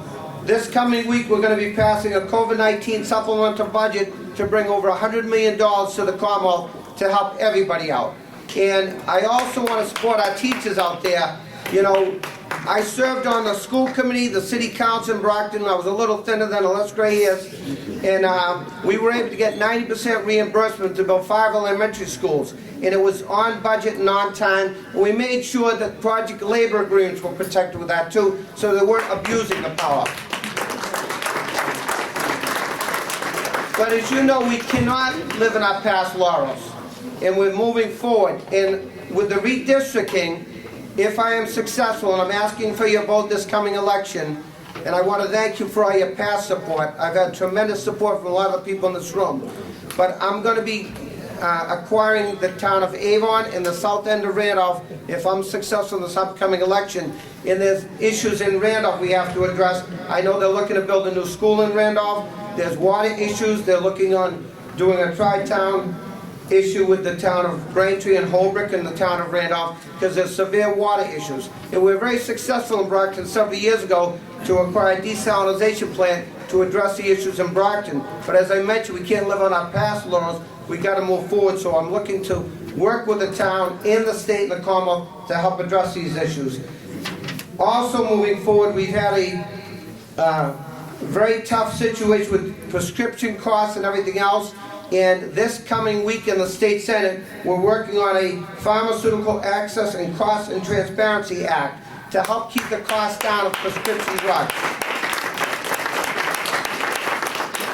Especially those who are the most unfortunate with many, many illnesses out there that we have to keep these costs down. So also, I was able to get money for our district for refugees from Haiti. We have a lot of friends in our district from Haiti, in Brockton and Randolph, and they've suffered not one but 2 earthquakes and many other devastating impacts. And I was able to get over $8 million in the budget this past year to help out these Haitian constituents. And they are our brothers and sisters who live in our community, who are working and paying taxes day in and day out. They're our homeowners. We also passed, with our federal government's help, the American Rescue Plan Act to get many, many funding initiatives into our district. And I want to thank all our federal delegation. I know Congressman Keating was here earlier. I've worked with Congressman Lynch, Senator Markey, and Senator Warren. They've been great helping us out in our district and the Commonwealth, and we have to make sure that the money is spent wisely. And I also want to thank our Plymouth County League, because when the federal funding was coming into Massachusetts, our Republican governor wanted to control that money. And thank God that our Plymouth County delegation was on top of things to take the funding to Plymouth County, because they got the money spent more wisely and efficiently than the governor would be. And I want to thank all our Democratic candidates, especially those running for governor, because it's time we got a Democratic governor in the Commonwealth. I also serve in the Veterans Committee, and as I mentioned about the Holyoke Soldiers Home, I also supported the Welcome Home Bill for our veterans, the Valor Act 1 and 2, and in our budget this past year I was able to get a World War I memorial funding for the town of Women. Thank you. I represent a lot of towns in the South Shore, and I'm going to continue to represent those, but as I mentioned, with the redistricting, if I am successful, Avon and the south end of Randolph will be in the district. I want to thank you all for your support. I'm a big supporter of public education, and as was mentioned by our past speakers, the epidemic on prescription drugs and the epidemic on addiction crisis has been still devastating our Commonwealth and the country. And just because COVID is here, we are still seeing people suffering day in and day out, and I was able to get over $75,000 to help with addiction crisis, and also we have facilities in Brockton and in the South Shore to help people with addictions, because there is too many families and we've lost too many young people to the opioid addiction crisis, so we've got to continue to work on that. Also, School on Wheels, which is funding to help those less fortunate to feed the hungry out there, and there's a lot of constituents in the South Shore that have been dealing with that. I was able to get money in the budget for that. And also the climate initiative. I know Senator Pacheco spoke earlier. He's been a big advocate on our climate initiative. We have to save this planet, and we have a lot of legislation and funding initiatives coming forth to help with our climate situation, because we have to save our planet. We need to have clean air and clean drinking water and to live in a comfortable society. So that's just some of the things. I don't want to take up all the time today. I want to thank you all for your patience today. I want to thank everyone for showing up.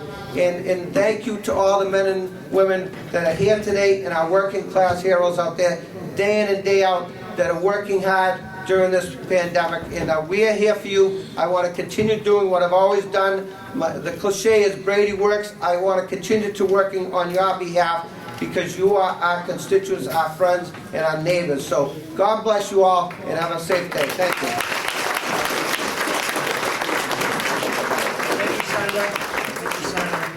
Next candidate is for running for Plymouth County Commissioner and former PCDL Chair, Alex Bazanski.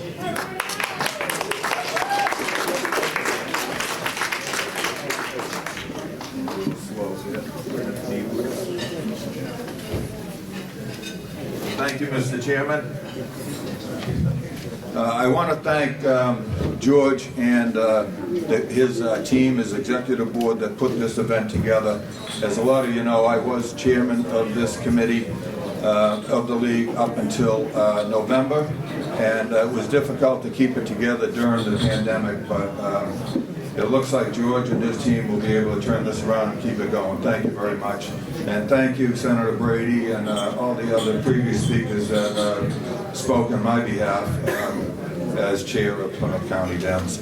But good morning, all of you. My name is Alex Bazanton, and I am running for Plymouth County Commissioner. I'm running because I have the experience in municipal and county government to do the job.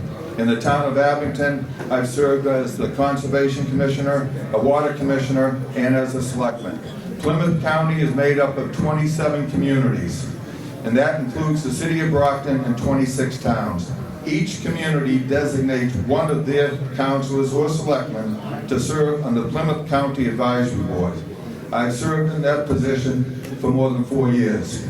The Advisory Board then elects a 5-member Executive Board, and I have been chosen by my colleagues to serve on the Executive Board.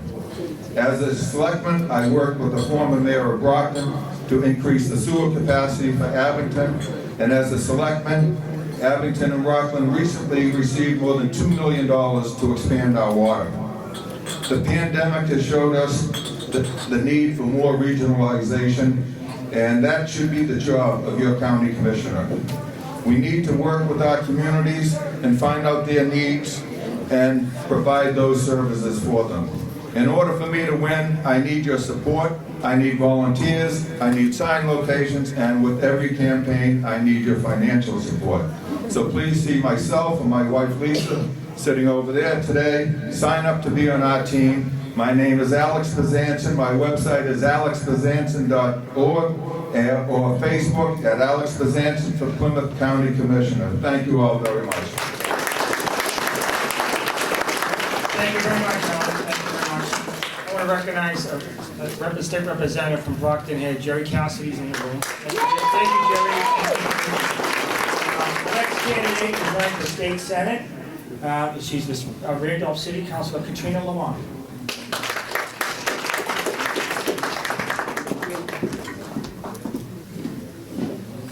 This is the new norm. Take off your mask, huh? Good afternoon. How are you? Thank you. And thanks, George, for putting this together. Totally appreciate it. My name is Katrina Huff-Larman, and I am running for State Senate of District 34, the new district of Randolph, Brockton, East Bridgewater, Halifax, Hanson, and Avon, and Whitman. And I am proud to say that I had something to do with helping to develop that majority-minority district. This is the first majority-minority district on the South Shore. And hopefully it will not be the last. We worked hard on making sure that it was important to have this district so other voices will be heard, so individuals had an opportunity to also be at the table.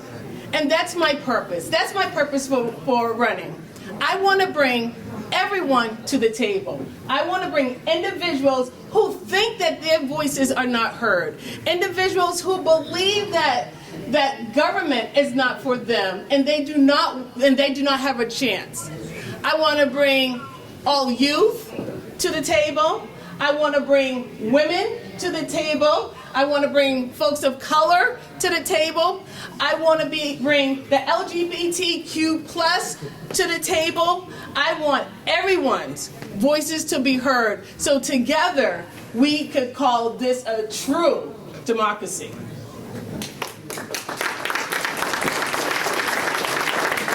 And when I mention youth, I just spoke to my son this week, and I said, how are you going to put forth the effort to make sure we have true democracy? Well, you know what? There are a number of caucuses, and there's a caucus in Randolph, where I live, and so as a 16-year-old, you could be a delegate for that caucus. So that's what we're doing currently in Randolph. So today he was elected to be a delegate in the Randolph caucus, and that's what I want to bring to the table. So people understand that you too matter, and together we can make this democracy work, and we could start some really good trouble. Because I enjoy starting good trouble. Again, my name's Katrina Huff-Larman. I'm running for State Senate in District 34, and I appreciate your vote. Please look me up at katrinaforsenate.com. Thank you so much. Thank you very much, Katrina, for coming today. Our next person up here is the Governor Councilor, Robert Jr. Thank you very much. Good afternoon, ladies and gentlemen. Thank you, George, for inviting me. I appreciate it. I've been on the Governor's Council for 10 years. I've been elected 5 times. We run every 2 years like a state rep or a state senator. So the Governor's Council is the brainchild of John Adams. He put it in the Constitution to be a check and balance on a powerful governor. We have a lot of duties, but the most important one, in my view, are pardons and commutations. We had 2 pardons and commutations in the last 2 weeks. I've been asking Governor Baker for the 7 years he's been in office to please do some commutations. He finally got around to it his last year in office, so that's a good thing. Ladies and gentlemen, the most important thing, I think, on the Governor's Council is the confirmation of judges and clerk magistrates to our judicial system.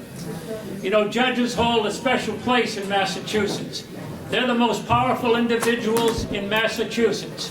The governor's powerful, but he can't put you in jail. He can't take your property away, and he can't take your children away from you, but judges can do all of that. So to me, it's vitally important that we get the best people we can to serve on our benches, because the quality of judges determines the quality of justice that we get as citizens of this Commonwealth. I'll tell you a little bit about myself. I'm from Western Massachusetts, Holyoke, Massachusetts. I was born and raised there. I was a union sprinkler fitter. I went in the United States Army. After I got out of the Army, I became a state police officer. I went to law school nights. I've been practicing defensive law in the courts of the Commonwealth for 44 years. I've tried cases in every court in the Commonwealth. And to me, I've learned a little something about judges. I've been before great judges, good judges, okay judges, and rotten judges. One judge, one bad judge can ruin your whole life, change everything about your life. So I use all the experience of being before over 16,000 times judges in this Commonwealth. I bring that to the council every week when I sit there. Thank you very much. I use that experience to vet the nominees and to make my vote. So ladies and gentlemen, with redistricting, they have tweaked my district a little bit. The way the Governor's Council districts work, they take 40 senators, there's 8 councilors, they divide 8 into 40, so we each have 5 state senate districts that we run from. It's the largest area of running for office except for statewide offices. My District 2 goes from Milton down to Rhode Island border, out to Framingham, Hopkinton, and Holliston. So it's an extremely large group. So what they did is they took a Senate district away from me, and they gave me Senator Brady's district, which includes all the towns he represents. So that district's new to me. I still have the other 4, but I'm down now in Brockton in Senator Brady's district. I hope to meet all of you before you leave. It's going to be a pleasure representing you. It's my honor and distinction to be on the Governor's Council. I haven't missed a meeting in 10 years. I have 100% attendance record. God willing, and the creeks don't rise, I'll make it again this year without missing a meeting.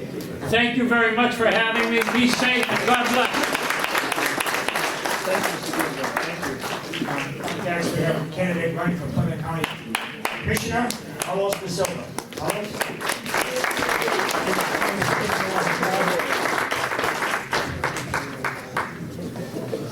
Good afternoon, sisters and brothers. My name is Carlos Da Silva.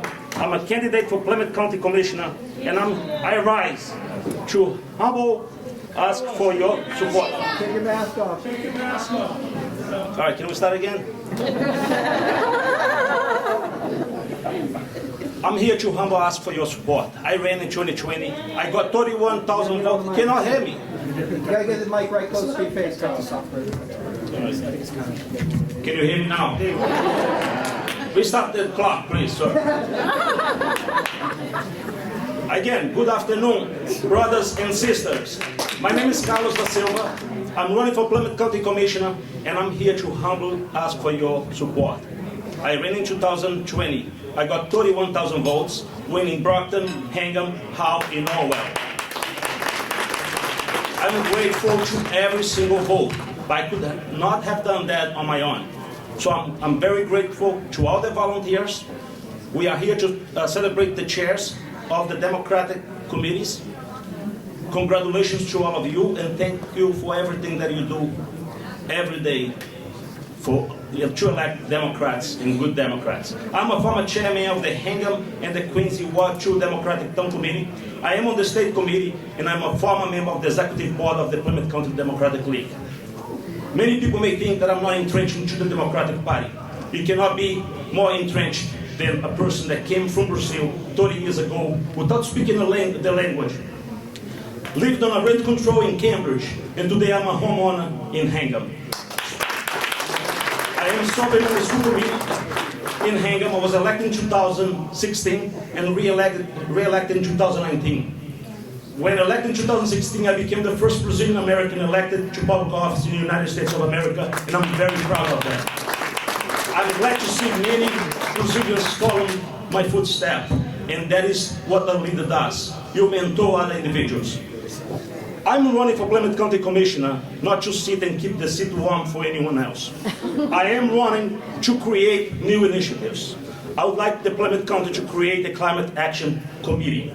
You heard many times tonight, this afternoon, climate action, climate action, climate action. I am a member of the Climate Action Committee in Hingham, and I will work very hard to start a committee at the Plymouth County level to support the towns and the cities here. Youth engagement through an internship program is another program I'd like to start. The young people of Plymouth County are actively seeking opportunities to participate in civic engagement. By partnering with local chambers of commerce, businesses, and higher education institutions, interns will research and submit grants applications, enhance constituent service, and gain helpful job skills that are much needed in today's competitive job market. Transparency. I've been calling on the commissioners to start videotaping their meetings and making sure that those meetings are distributed to the podcast as television and broadcast so people know what's going on every day at the county level. Another thing is, at the school committee, we publicize our yearly calendar of every single meetings. I'm calling them to do that. I humbly ask for your support. My time is up. I have volunteers going around here with the sign-in sheet. If you'd like to help me, please sign my sheet. Thank you very much.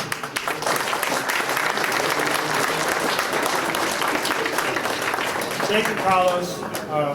Next up, we're going to have a Brockton City Council who's running for State Representative Rita Mendez.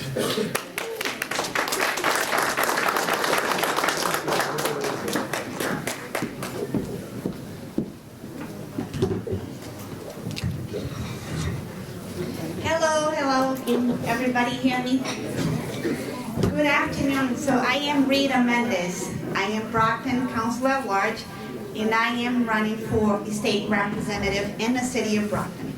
I know it's late, but I want to share with you one thing, and I really want everybody to please pay attention to what I'm going to say today. We as Democrats, we have to stop being reasonable, because no great achievement was ever reasonable. It was very unreasonable for a young, newly elected president to claim that we could put a man on the moon by the end of the decade. Many call that president young, naive, and inexperienced. At that time, in 1962, he and Nazar had no idea how they were ever going to accomplish that goal because it was so unreasonable. Another man shared his dream, and his dream was that one day, former sons of slaves and former sons of slave owners would come together at a table like this, the table brotherhood. How incredibly unreasonable was it to have that dream at that time? How much more unreasonable was for that same man to even have dreamed that only a few decades later, one of his own would be sitting behind that desk at the Oval Office and being the President of the United States. How unreasonable was to have a dream like that? How unreasonable was for a poor immigrant girl that arrived in this country without speaking a word of English to be the first in her family to not only graduate from high school, but to be able to attend college, go to university, get a Juris Doctor degree, and become a successful attorney that focuses her law practices in helping children who have been abandoned in this country by their parents to be able to go get their green cards and be civic, legal people in this country, being able to contribute to our democracy. This girl at the age of 16, all alone, with no legal guardian, no parent, but with a guidance counselor that truly made her believe that the American dream was also possible for her. Dear Democrats, this girl is me. And I'm here today to say that our work is not done. We have so much work ahead of us because we are the caring party. Being a Democrat is not a political party, it's a way of life. There's so many people out there that are suffering. They need you and me to stand up and be unreasonable today so we can make a difference in our community. We can go ahead and make a difference in our society. That's why I'm going to be your next state representative in the city of Brockton, so I can be a voice of the voiceless. I'm Rita Mendez. Go to my website, ritamendez.com, support my campaign.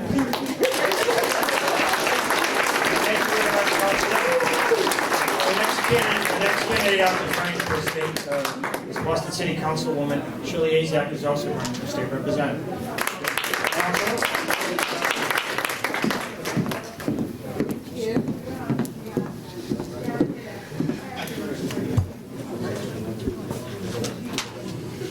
Well, good afternoon, everybody.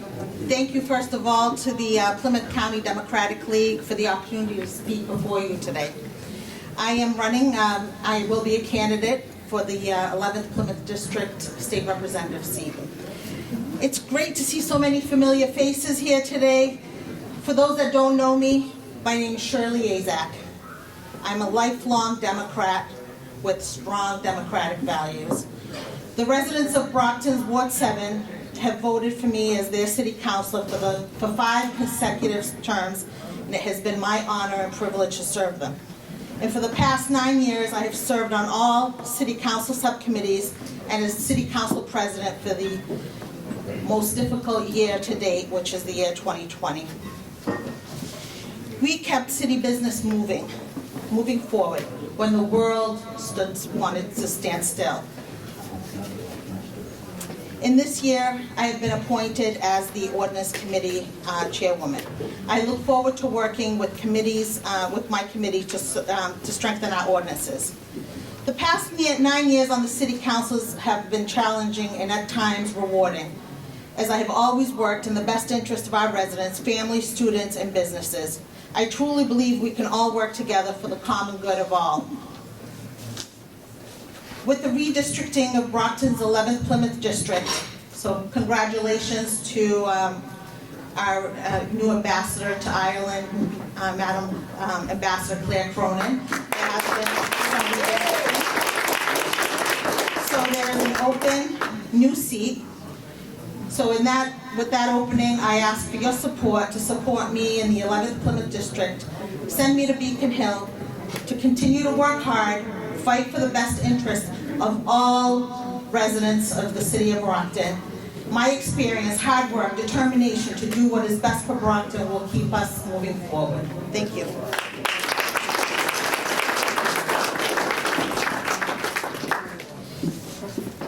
Thank you very much, Councilor. I also give a special thanks, before we wrap this up, special thanks to North Atlantic State Regional Council Carpenters, also the California Local 7, Line Workers, International Union of Operating Engineers, Local 4, and the Boston Commons Union. Very supportive, we really appreciate it. Thank you all. Thank you. As they say in showbiz, it's a wrap. Thank you for everybody coming. I really appreciate it. I look forward to seeing you on a St. Patrick's Day event we're going to have March 19th at the Middleboro in Hanson. So we're going to have Irish step dances, we're going to have the Irish band, big festivities. So that's our next event, March 19th at Middleboro in Hanson. Thank you very much.